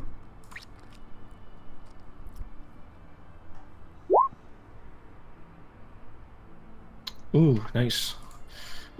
Alright. You both not only heard that loud trundling sound coming from inside, which you assume is the orc, you also, by the corner of your eyes, sees a weird image coming out from the portal. That's where we'll switch to yours, actually. Yours, you're there? Oh. Okay. Yours? Hello? Okay, he's not here. Yeah, I don't think he's here. All right. You know what? Oh. Let's switch to Tali. Yeah. Alright. Well, Tali, you finish up well with all the side quests. Now you're back on track. You kind of notice that Commander Knox kind of pleaded you, and you also know that there's another side quest. So which one would you like to do? Or you can do none other and just go back to do whatever you want. I was going to head to the observatory and start asking around, because I'm like, she's being harassed, but it's not like life and death. This important person has been missing for a bit. Yes. All right. So you look around, and just Ash at this point just nods at you and just says, thank you very much for all the trouble. You know what? Actually, I can help with the girl situation. I mean, I do have some friends. We can do the deliver. Yeah, we have some friends. If you'd like to, I don't want to give you any more enemies than you already have. Well, don't worry about it. We'll just surround them with, my little army. Yeah, he kind of smirk when he says army, and just like, it's all right. It's just a delivery to the girl. I mean, it's totally fine. Plus, if there's more of my friends, she'll probably be safer. Yeah. And Tali's going to dig in her bag, and she's going to dump out 10 gold, and she's like, okay, split this between you and your people, and then whatever's left, pretend that's from her brother, okay? Yes. All right, definitely. And he just take it and just put it in the pouch. How much did you give the boy? 10 gold? Okay. So he just took the 10 gold pieces and just put it in this pouch along with the letter, and he is like nod at you and just says, thank you for everything you've done for me. And you have a place to sleep tonight? As a matter of fact, I do. I have multiple places to sleep tonight. Okay. Yeah. Okay. And if you need anything, come look me up, okay? Okay. Definitely. And he nods and just gives you a farewell and just goes on his way. Yeah. Yeah. And yeah, you just turn around and goes on your way as well. You look around and just find your path towards the planet observatory. Along the way, you see like some of the wizards are still kind of assessing the damage of sword, because you see a large crowd of them standing outside, just like outside of a already damaged wizard, tower, and was like discussing something. You can roll for a perception check, or you can just roam through if you want. Yeah, I was gonna casually sidle up and just be like, "Hi," listen a bit, and then Okay. Yeah, none of them really took attention towards you. You only see that some of them are starting to argue about, okay, this is definitely from your spell. It's your damage, so you have to pay for it. So this sort of argument just being tossed out, and the other guy just says, well, it's not my fault that Gus is not here. I mean, this is supposed to be his project, and now you are saying that the tower's been destroyed is because of my fault? And, just arguing continues to go on.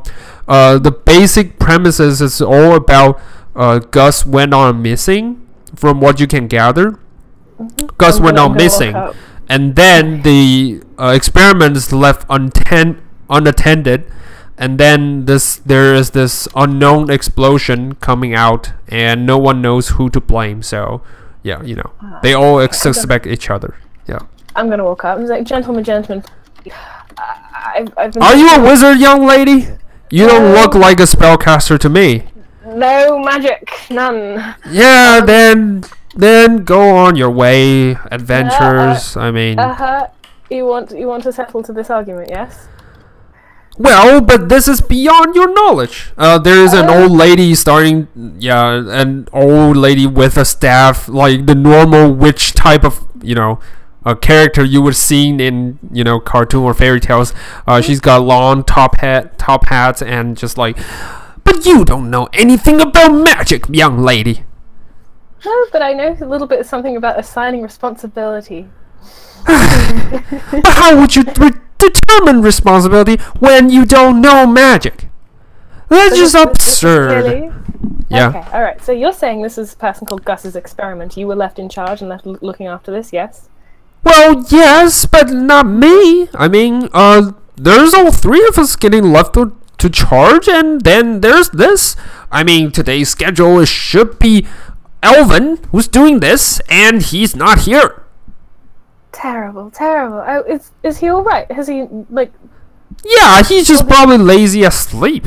And Amand, the replacement should be here to oversee everything. He's still not here. How unusual is this? Well, the old lady starting to scratch her head and was like, well, Amand usually stay at home. He's not really, those two, Amand and Gus, they're always on competition. Always try to beat each other in experiments. So I wouldn't be so surprised if he's still holed up in his tiny shack, trying to build something that could be wild or amazing to the others. But true, Aman wouldn't pass on such a great opportunity, to take care of the tower and maybe look into Gus, notes. They are competitive as that. Insider secrets. Yes. Well, but, yeah. So that's unusual. Where does he live, perchance? Well, yeah, so... I don't... well, the tower, we don't have time to check. But he's on the outer skirt of the planet observatory. I mean, he always says it's quieter when he's alone, We all love that. It's just he's more eccentric that way. No, I understand completely. Yeah, when saying eccentric, you can see like bones, necklace, and all that kind of witchery kind of stuff. Like the stereotype of a witch is probably standing right in front of you. And speaking of eccentric, yeah, her whole image is just the persona of eccentric. Just yeah. Beautiful. Love the irony. Completely not calling her on it. Yeah. Like, yeah. Absolutely. Yeah, that weird kid. Yeah.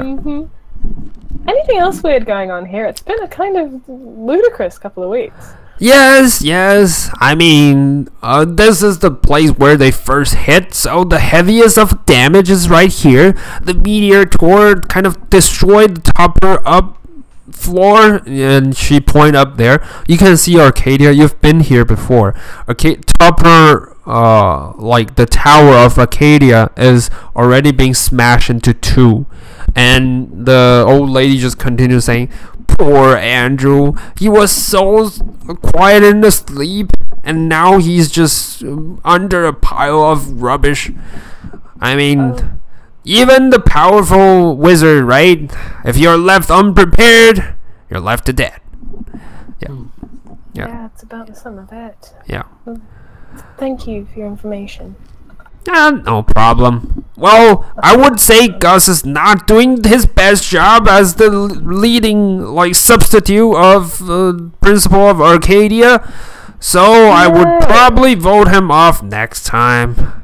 Yeah. Oh, I wouldn't be so sure. I feel like he's been waylaid by something rather important. Well, but I don't know. Maybe. Experiments come first, I guess. Yeah. He doesn't strike me as the person to leave something like this unattended without good cause. True. He's been leading Arcadia for quite some time, but who knows? Maybe he's overthrown by the power, just like, oh, I got all the money, I can do research. Power does corrupt, but it's such a spontaneous turn. I don't think so. Maybe. I don't know. What do I know? I'm just an old lady. You seem to know plenty. She just like nods, like, and just gives you a terrifying smile, because it's like his face is like just so stereotype of a witch. Just yeah. Even if they smile friendly, you will feel like she's plotting something. But anyway, she just like gives you a smile and just stomp her staff onto the ground and just break apart the wizards that are now fighting. There are two old man on the ground. The stereotype of a wizard, like with long gray beard, almost to the ground, and dressed in robes, or having a staff. They are now ditching staff and just wrestling on the floor, just like, you did this, you. No, I didn't. You did this, and they just starting to, just roll around, just kind of in a fight.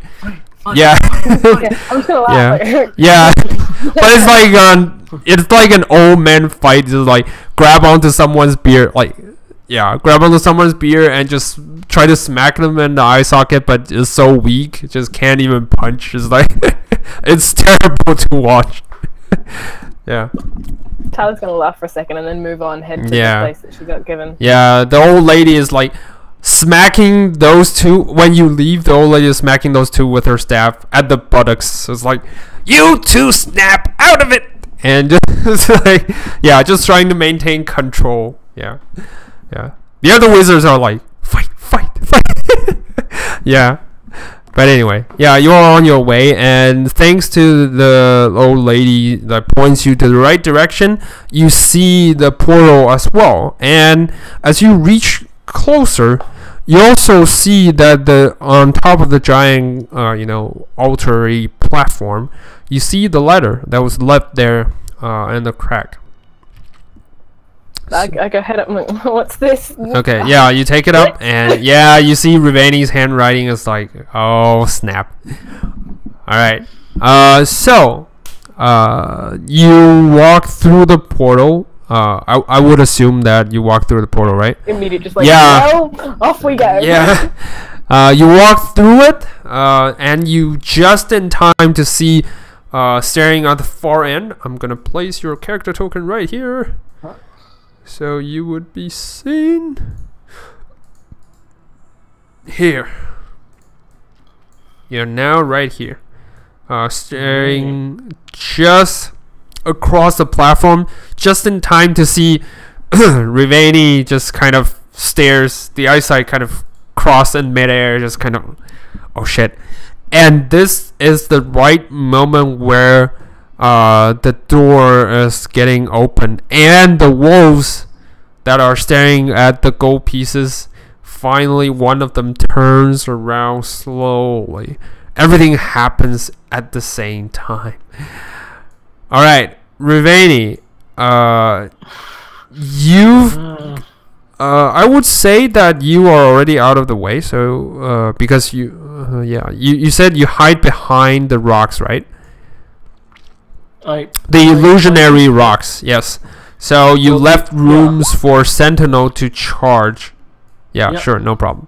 You left rooms for Sentinel to charge, and as of this moment, Sentinel follows your order, and when the orc just comes through the front door saying, who is out there? What is the meaning of and just the orc just get tackled by Sentinel and just rolled inside.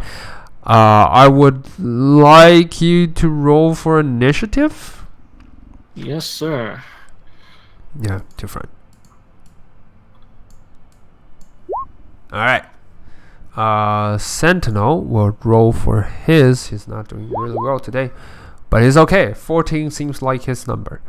Alright. The wolves are also gonna roll for their initiative. Alright. 12 plus. Sorry, I don't have the note with me, so I'm just gonna manually place them into the turn order. Okay. 15 total. Alright. The wolves. Alright. Okay, so he will roll for his as well at the turn. Okay, that would be a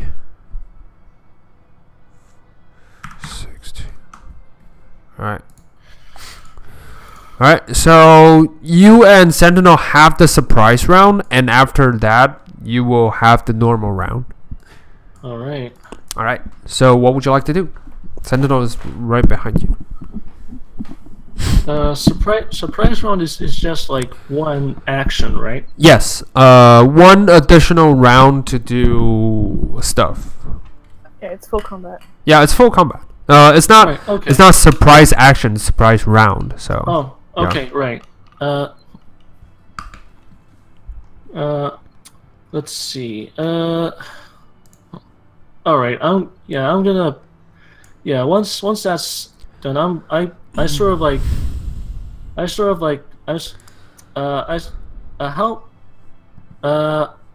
much action wise does it take to close the door behind me? That would take a bonus action, I would say. You can charge in and take a bonus action to use your feet to slam the door right behind you. Yeah, I sort of do that. Sort of just shouting to the room in general. Sort of. Stop right there. And as I sort of make my own grand entrance, I'm going to try out my brand fancy new spell, Animate Objects. All right, nice. On what exactly? Basically gonna sort of start animating sort of nearby pieces of furniture. All right, there is a few crates by your left side when you enter the tower, and you also see a few workbenches right across the the doorway. I sort of cast my spell, and I'm gonna start animating those to do my bidding. All right, roll me the animate objects, and we'll see what are the premise you can do.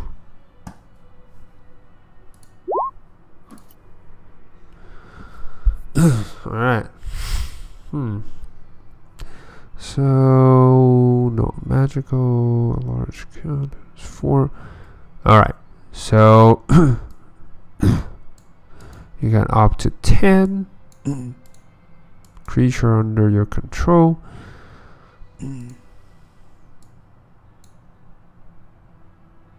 Okay. So when you animate an object, it's a construct with AC determined by its size. So I would say there's the crates on the ground are small objects. However, the desk, those 2 desks that you can see are large ones. And I'm gonna reveal more on this area. At least that's what you can see. So alright, so as you can see that this part, there are a few more desks, and there is a cute little sheep that's now hiding underneath the desk and just really eccentric to see you at this point. And yeah, so you also see behind the desk is a really tired looking man that's been staring at the sheep, just trying really hard to get it. He looks sort of like this. He's got, brown hair and, brown beards, and looking really tired and frustrated at this point. And when he sees you, he's like, "Oh, great. More unwanted guests. Throw them out of my tower." And he just continues to focus on the sheep at this point. The orc, standing tall and looking at you guys, is not actually doing anything because it's still a surprise round. The objects, I will create small tokens for you. Hold on. All right. Sorry, I wasn't expecting this. So tokens to be readied. All right, I'm gonna just randomly grab this question mark. All right, where's the question mark? Question mark. All right, I'll just, ooh, shit, too big. Whoops, too big. All right, so I will place this, whoops, and this. Those 3 are medium, so they're about the same size as you. And those 2 are smaller ones, so they're small, and they can be placed near side of you. Yeah, and I would assume that the rug is also an object you can utilize. So yeah, the rug is actually a bigger one. So yeah, 1, 2, 3, 4, 5, 6. You can animate up to 10. Do you wish to do that? Yeah, why not? All right. They aren't being worn or carried. So, oh shit, the rug is being, well, not being worn. Anyway, I'm just gonna place more onto the desk. So the desk turned. This desk turned. This one also turned. Nice. Really good way to use the spell. So 1, 2, 3, 4, 5, 6, 7, 8, 9. You can still turn the stool. The stool is a tiny object. Yes, it's a tiny object. All right, you like maximize your spell. So yeah, the small ones, I have the stats here, so you can do what you want. So commanding it, I think, is an action, right? Specific action. All right, let's see. As a bonus action, you can mentally command. Okay. Right. Yeah. All right. So any or all of them at the same time issuing. Okay. Same command to each one. Okay, so you use your bonus action already to close the door. So I would say you can't do it this round. All right. So you animated all the objects that they all stand to life. The wooden structure started to form and reshape and into this tiny or big hulkling of a tree creature. Yeah.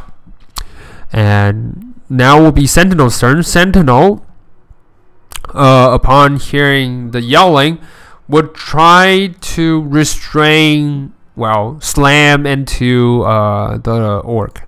Just trying, because he's not using any weapons and he's tackling him, so he will use fist fight tactics.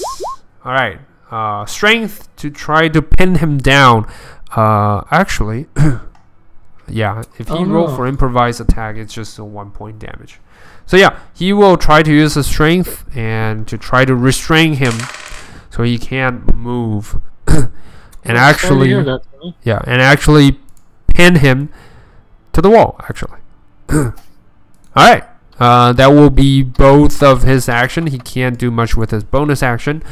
That will be the end of his turn. Now, starting to on top of a round, Rivani, do your thing. What would you like to do at this point? The wizard is actually gonna roll for his initiative as well. Oh, right, yeah. And he will go oh no, actually not last.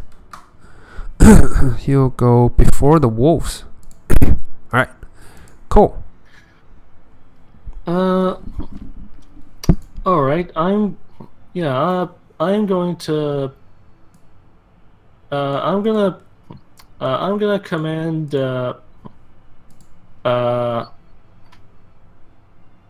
so I'm gonna command the rug to sort of try and grapple the orc and maybe start smothering him. Okay. And then the four objects self here, I'm gonna command to sort of start beating up on the orc. And then let's see. If you use your action and your bonus action, I would say you can issue separate orders, because here it says you can issue the same command to all of them, or any of them if you command.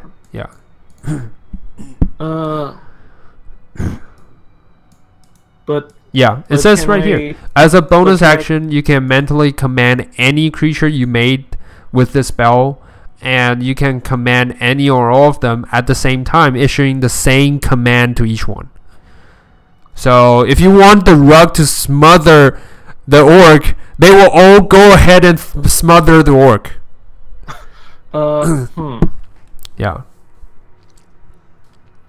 Okay.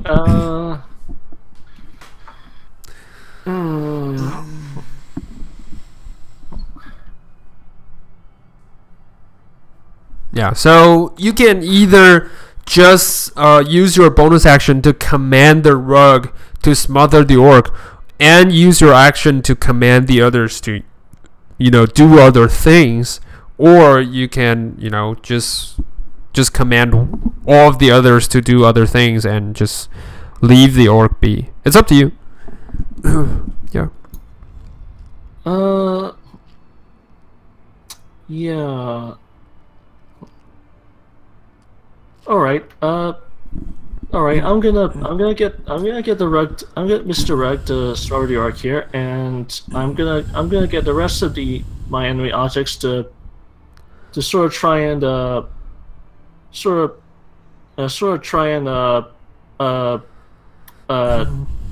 maneuver to trap Mr. Wizard over here so he can't get away. Okay. So you use up all your actions. First action, the rug just heard your command and starting to move over to hit. Sorry, I'm gonna use the light color here. Mr. Rug, and it's gonna move over and try to grapple the guy since he is and large object. I would say alright, 18 is a hit. Sorry, Alright. large object, sorry, 12, 14, sorry, 14. He will need to make a counter, and he will have disadvantage. He definitely has disadvantage. So yeah, the orc was like trying to already being pinned by Sentinel, and then he sees the rug. He tried to kick it. However, his leg, the rug, used it and just wrap around and just kind of smother him, just like kind of like grapple really tightly, so he can't get away. Yeah, so now he is still grappled, like double grappled. The others are gonna go gunning for the wizard. So the stool is right next to him. In fact, this was probably the stool he was sitting on, and now the stool just kind of turned into a tiny tree person and just try to attack it. Alright, like small size, let's see. Yeah, that's a miss. The tree just stretch out its branch and just kind of whoosh ducks aside. Yeah, but he is surrounding the wizard. So this one is gonna move forward and just slam, try to attack it. Alright, plus 5. Alright, that's medium size, 17. That's a hit. Alright, so let's see. This is really powerful. Alright, nice. That's 9. Alright. The wizards take a hit in the stomach. It's like, ooh! And this one is gonna move over and try to attack him. Now, unconsciously, he has advantage. Well, sadly, it's all miss. It's alright. It's like single slam, miss. This one is gonna move over and try to slam it. And that's a hit. Yeah, no more. Oh wait, he doesn't get advantage. Well, still, that's a hit. That's a hit. Middle size, medium size. Sorry. Let's see. Okay, not great, but okay. All right. All right. So 2 slams. Boom, boom. And the wizard, one slam, just getting it hit across the jawbone. And this one is, let's see, can he move over? Yeah, he can move over here, and just like running over and just slam, try to smack it. That's a hit. All right, that's a gigantic hit. So with that, it hits square in the chest. The wizard was already getting beaten left and right, and now he's just taking more and more damage. It's like, stop! His voice got altered when the branches hit him across the face. Yeah, and this one is smothering. This one, let's see if he can move. Yeah, that's about as far as he can go. Yeah, so he will move across here. Well, he will actually double speed try to get to him. And that will be the end of his turn. The end of its turn. This one. Oh, sorry. Tiny size only have speed of 25, I guess. Yeah, small and tiny size, I think they only have the speed of that. So yeah, they will go move over to the middle and just stop right here. The sheep just kind of looks at it, just bah! Yeah, and I guess that will be your turn because you use both of your action to command it. All right, so sounds about right. Yeah, now will be the orc's turn. The orc is gonna stand here and yeah. All right, so go ahead. That now will be the orc's turn. The orc will see around the enemies and just try to attack. To break free, which he has disadvantage on. Disadvantage. Well, he's Still. You know what? Sentinel is gonna roll. I think breaking free of the last grapple. Let me check for the grapple becomes end its grapple incapacitated ends if the effect removes the grappler. Yeah, he will try to use his strength to counter the grapple you guys did before. And let's see. Yeah. I don't think. Yeah, 21. Yeah, that's not enough to beat Sentinel's strength, and he will remain restrained. And now be the wolf's turn. The wolf on the outside finally get to go and just like they are looking down, but Tully is too far away and they need to run for another direction. And from what they can hear now, the interior of the house seems to have more trouble. So the wolves are actually going to assess that and just kind of try to charge in. Let's see. Move over. Charge. So, Rainy, you heard a loud bang on the wooden door that's outer rim of the tower, and the wolf starting to scratch on top of it, and eventually they kind of stop. So only two of them can do attacks simultaneously. Let's see. Yeah, the door seems to be lifted off the lock when the orc started first or opened up the door. However, the door is still strong enough to hold for now. Yeah.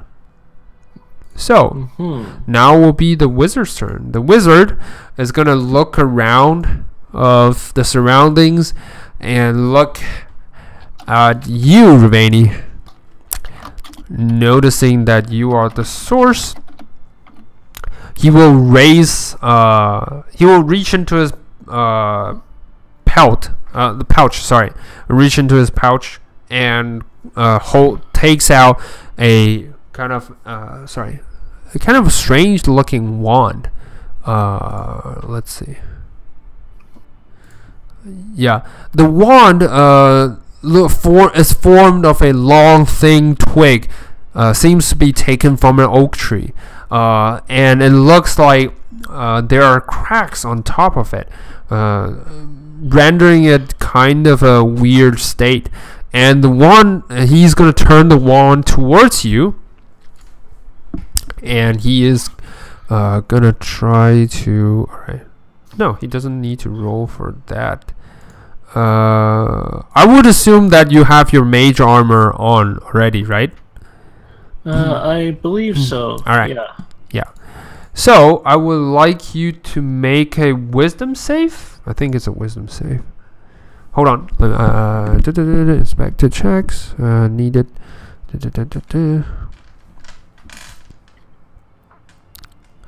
All right. Let's see. Let me check. Alright, so yeah, give me a wisdom save.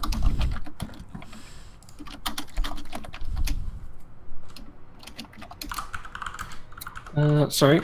Yeah, give me a wisdom save. Wisdom save. Yes.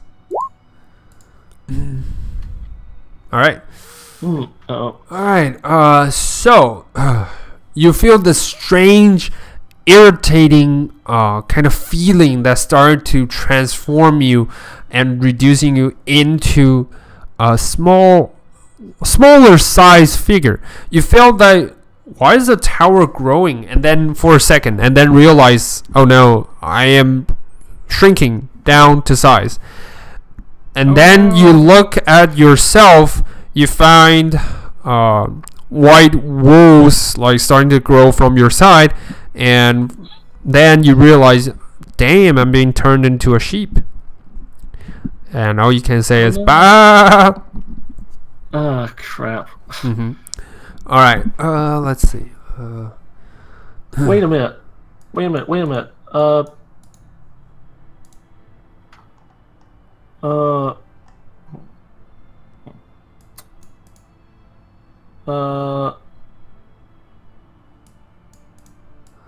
Oh, I might have. I might have used my Ties of Chaos already today. Now that I think about it, never. I think never mind. Damn. Okay. Given the order. Animated object. Yeah. Oh, it doesn't say. Oh, it does. Yeah. So your concentration. Yeah, your concentration. No, you don't take damage though. Do you still remain concentrated? The target gains status replaced by the status. Assume the hit points limited to the action it can perform. Unless I take damage, I don't think I wouldn't think that I would. Yes. The creature can't use. Well, I think that because you're in your new state, you can cast new spells, but you can still maintain your old spells. Yes. Okay. Yeah. Fair. The wizard seemed to notice his mistake as well as like, damn it. And he will use his bonus action to teleport himself. Misty Step out of the damaging way. Let's see. Yeah. He's out. Yeah. He's out into somewhere, so you don't know where he landed. Alright. Now it'll be Sentinel's turn. Sentinel is gonna relinquish his control to the rug. And just kind of well, he's got nothing else he can do, so besides attacking the orc, so he will try to attack the orc. Yeah, he will use his bonus action to reach for his weapon and then do a great sword slam onto. Whoa, that's a hit. That's definitely a hit. So yeah, a huge slam onto the orc. The orc is like, "Argh!" Yeah, and since he's got advantage, I think he can attack twice. Yeah, fighting style. Yeah, fighting spirit. Yeah, extra attack. So he will do it again. 16. Not gonna hit. So yeah. So the weaponry kind of slams. The second time slams onto the wall. The orc is like, "Get away from me!" Yeah, and that will be the end of Sentinel's turn. Now we'll adding Tully into the mix because she's seen all the chaos, so she will roll for initiative. She'll roll for hers. And yeah, initiative of 17. She will go right next round.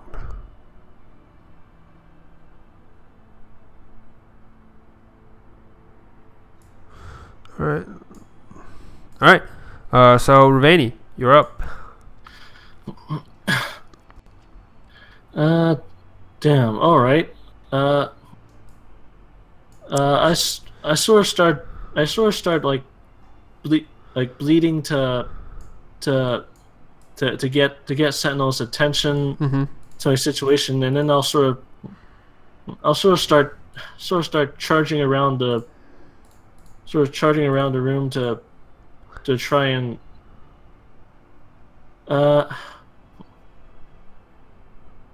try and find a solution for your problem.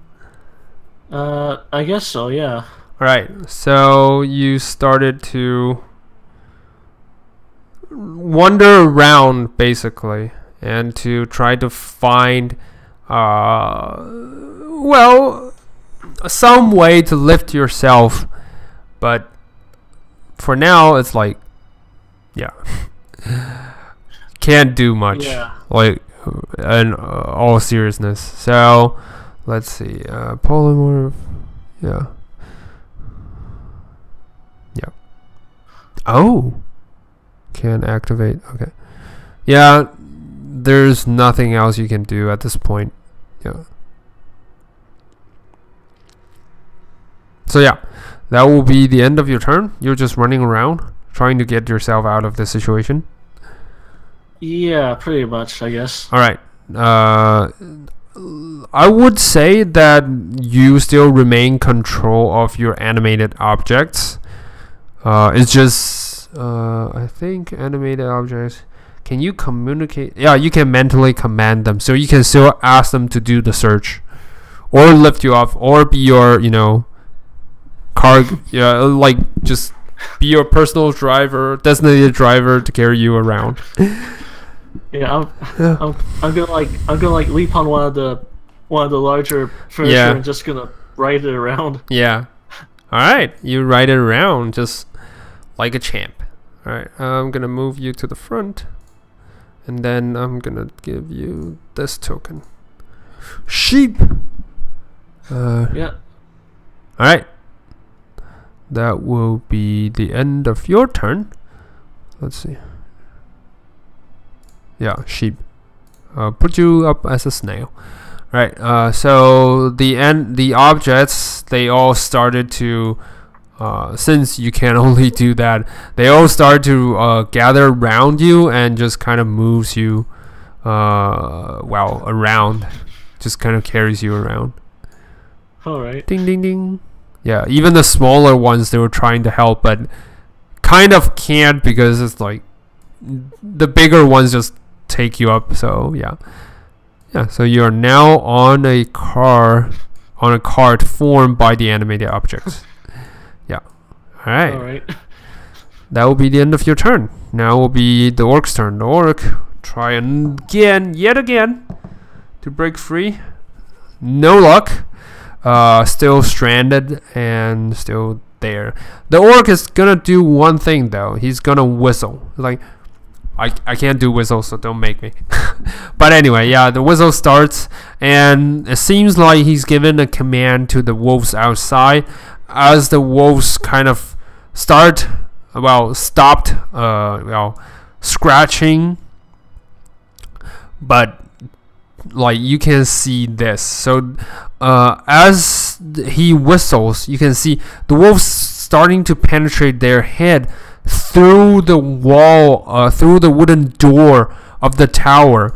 Their body seems to be blinking out of existence, but in doing so, they seem to be in grave pain, as one of them just trying to go through, but seems like it's too painful to get past and just backed out, while the other one probably get a shove from some of the others in behind and managed to get through entirely out of the door. Once it's out, it's reverted back to its normal form and just kind of shake his body like it was in grave pain before. But now he's like, he's gonna move forward towards Sentinel. Well, actually, you know what? I'm gonna assess because he's seeing two sheeps right in front of him. Yeah, and all right. So he is actually gonna move forward to Gus, who is now in sheep form. Gus is like bah! And trying to back down, and yeah, that's pretty much what the wolf can do right now, because there's not much he can do after using his ability to go through the door. Alright, save. I'm gonna do this and advance, see the names, save. Alright. Cool, so that will be the end of the wolf's turn. Now will be the wizard's turn. The wizard is gonna try to let's see, what can he do?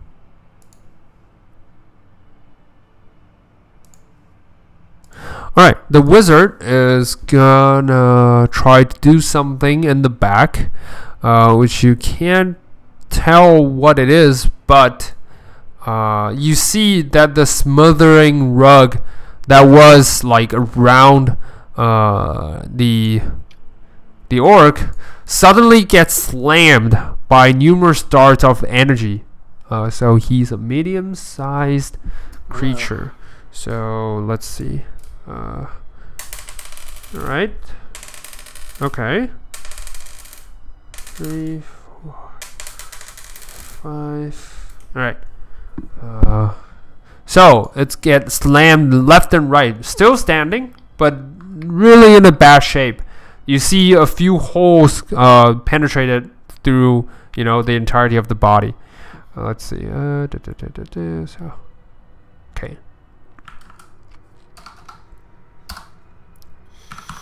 All right, that will be the end of the wizard's turn. Now will be Sentinel's turn. Sentinel is going to utilize the advantage of being the orc being stranded, continuously to slam his greatsword into the orc. Oh shit! Oh well, it's an advantage, so it's good. 13, still miss, but it's good. All right, a 27. Now the blade kind of aims true and sinks into the orc's body. The orc kind of yells in pain, but can't move due to the restrained condition. All right, Tali. Now, she is gonna be joining the fight. So she'll try. Let's see, what will she do?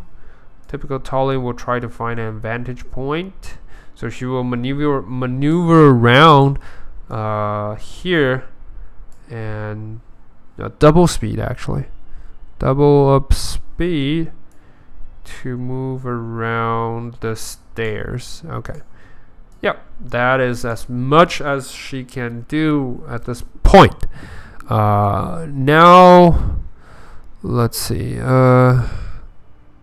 Now she'll be going into the turn order. All right, that'll be it. So Ravani, you're up. What would you like to do? Are there any doors or stairs nearby that I could get to from here? Doors or stairs? Okay. You look around. In your sheep form, roll me a 1d20.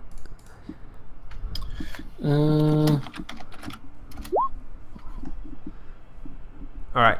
Yeah. No clue. You see gaps on the wall, but that's about it. The only door is the one you came through. Can I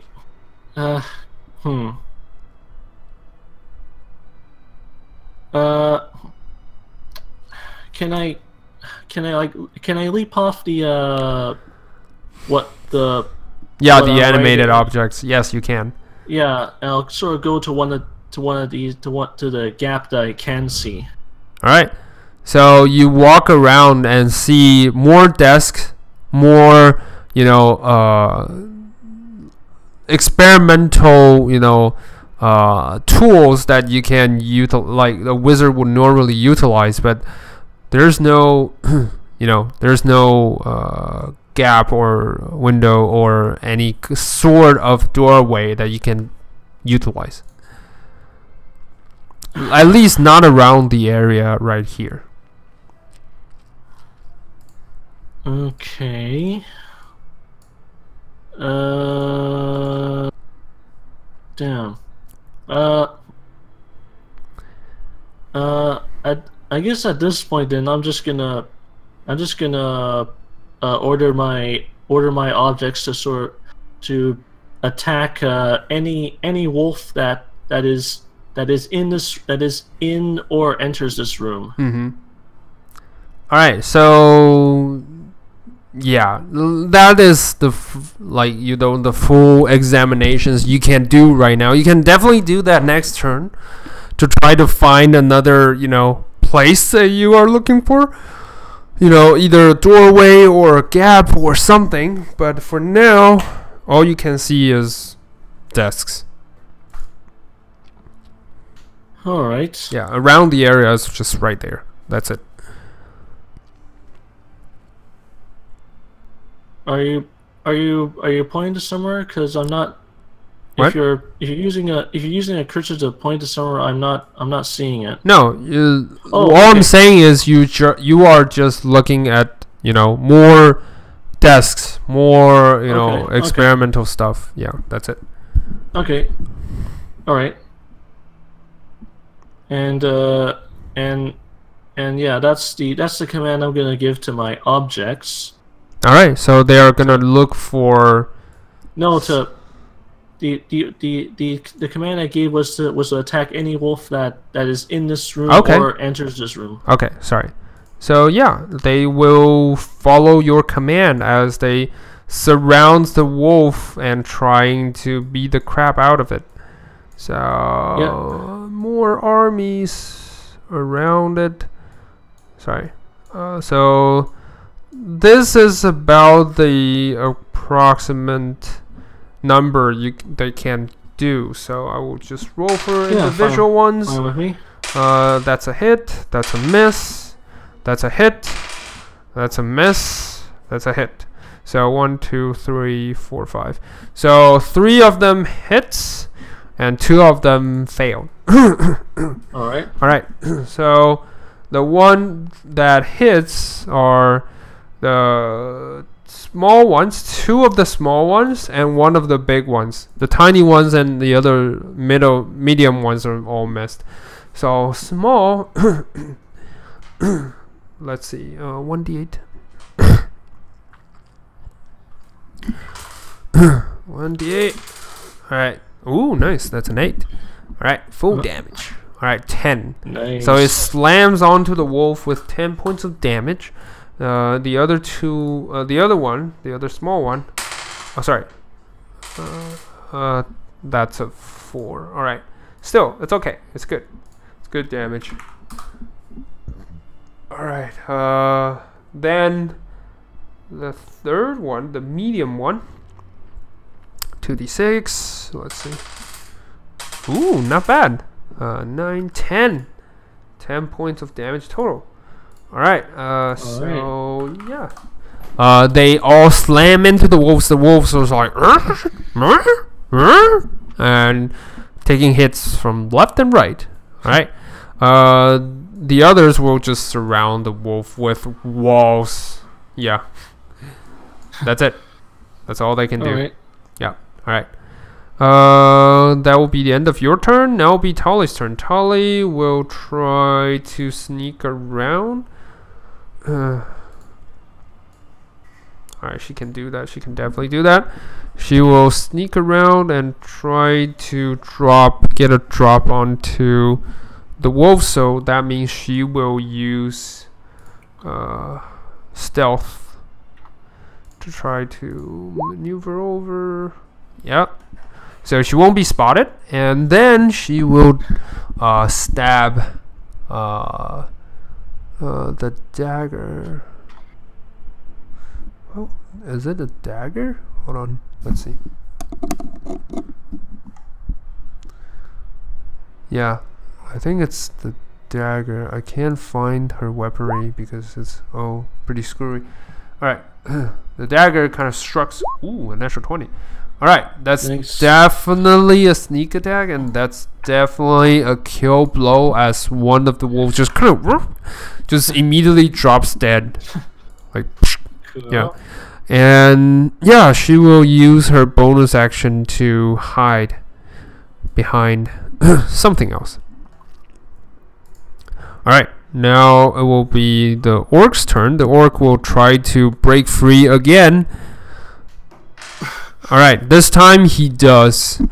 He managed to rip from the already damaged rug, but that would also be the end of his action. He will try to use his movement regardless of the damage he took and try to back down. Alright. So Sentinel will get a free punch as well as the rug. The rug can slap him in the buttocks. Sentinel, yeah, that attack fails. The other strike from that's a hit. let's see, medium. Oh, so 2d6. All right. That slams into the orcs. It's heavier slam than Sentinel's sword, actually. Yeah, the orc just kind of sends flying back into this hidden door behind him. The wizard is gonna move forward, scooch, and just says, "Can we stop fighting? What is the meaning of this?" He will looks at all of you and then just like, "Alright, no response, is it? Eh? Take this." And he will aim at let's see, yeah, pickles. Alright, he will aim at Tolly.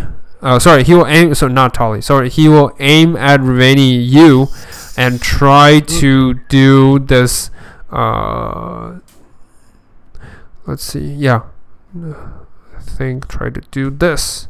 So you see a string of firebolt just aiming directly to your direction. Let's see. Yeah, that's a hit. Yeah, because you're in your sheep form, you don't have any extra help. So you take, let's see. You take only 6 points of damage. That's a really low. Yeah. So make me a Constitution save to try to maintain control of your, well, of your robots. Your robots. Yeah, that's definitely enough. So yeah. Is this like a polymorph effect where I now have like the stats of a yes, of a sheep? Or? Yes, you have. It's a polymorph spell. You can easily determine that. Right. Actually, then I'm gonna look at the sheep actually, because you will be knocked out of form. Let's see. Hit 0 existing. Don't reduce. It's not. It isn't knocked unconscious. Let's see. Sheep, I believe, is 1 point. Or goat, or just. I would use cat as a stat because they're all the same. I would say sheep have more hit points than cats, so I'll give it a 4. That means you're back to human form. Yep. You take 2 exceeding damage, but you're back to human form. All right. I sort of like rematerialize like on my hands and knees and I sort of give him this sort of. Can I actually see him from where I am, or? No. It's still like because you were far away, you don't know exactly where he went hiding. So yeah, I would say in the sheep form, you are not that observant. Observant, yes. All right. So what do you want to say? You can still say something if you want to say it. So I'm just going. Whew, oh my God! Yes. Don't want to experience that again. Damn it! You heard the like cursing sound from the back. The wizard seemed to notice that he made a mistake. Yeah. All right. So that will be the end of the wizard. Now the wolf. The wolf. The one here will try to. Yeah. He's not that smart. He will try to attack all of the creatures around him until he's dead, or receive another order. Yeah, he smacked down the one that's the middle size, and the middle size one who already took some damage, I believe. Oh, none of them actually take any damage before? Interesting. Nice. Alright, So Yeah, they have fairly. Oh well, yeah. they're fairly decent AC. Okay. So they take. Well, the wolves start to attack, and The medium ones have AC of 13. The Yes. small ones have AC of 16. yes. So Yeah. he's attacking the medium one, and it lands, and it's gonna cost them a few strikes more, and that's definitely a hit, but that's not doing much to the structure, as they take not that much of a damage. All right, that will be the wolf's turn. This one outside will look around because he already noticed Tali, but because she went into hiding, she will need to make a perception check with advantage. No, sorry, with disadvantage. Then it's average. Sorry. Then he doesn't spotted her. The wolf just outside, just starting to sniff around. And that's it. Sentinel will try to come closer and try to further investigate the door. Let's see. Sorry, perception check, because investigation takes time. He looks around, can't seem to find where it is, so he will try to use his sword the best way possible to slam onto the door. Yep, and slam. There's a gigantic gap that's on the wall, but that's about it. Another slam. Yeah. The wall just itself starting to having cuts, and yeah, that's about it. So your turn now. You can still hear the wizard saying, "Now that you are back to your original form, can we at least talk?" I'll sort of shout in the general direction of where it's coming from. Not until you promise to turn Gus back to normal. And he just kind of yells, "But why would I want to do that? He took what's rightfully mine. This one belongs to me."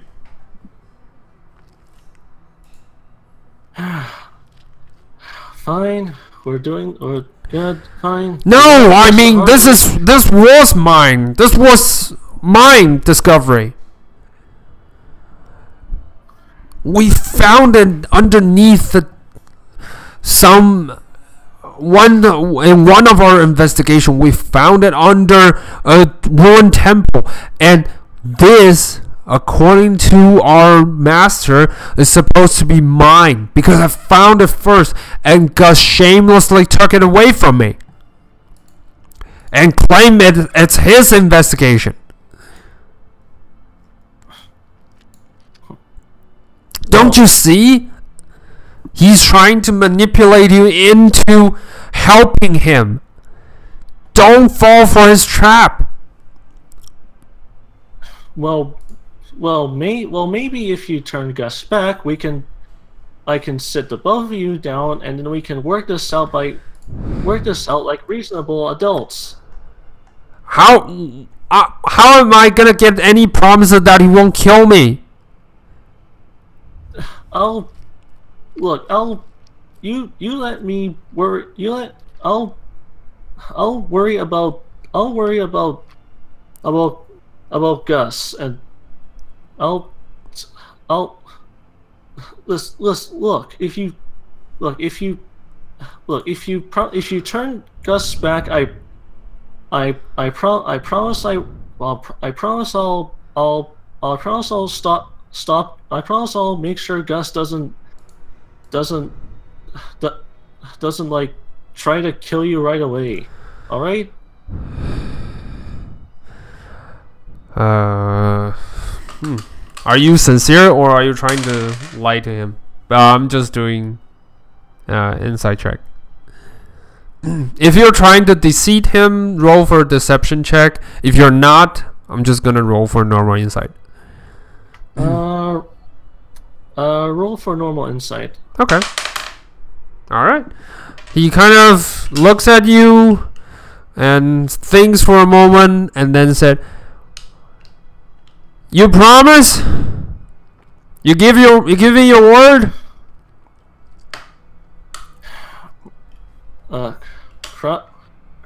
Cross my heart and hope that I stick a needle in my eye. Now, are you gonna change them back or not? Fine. Yeah. I can use, because I can do this. Because otherwise, I'm fine with doing this all day. Well, you can only do animated object for an hour, but yeah. Well, No, I'm just kidding. For 1 minute. Yeah. I can do this all. Minute. I can do this like the whole. No, I'm just kidding. It's alright. He's like, Yeah. fine, and he just you see a splash of light emerging from the side. Just hold on. Let me just from here directly shoots out, and the light links to Gus' sheep form, and then fuck. And you see Gus just landed onto the ground, like no longer a sheep anymore. And that is where we'll end our today's sessions. Yeah. Oh no! I was going to locate Objecto on that trinket I gave that guy, and find him.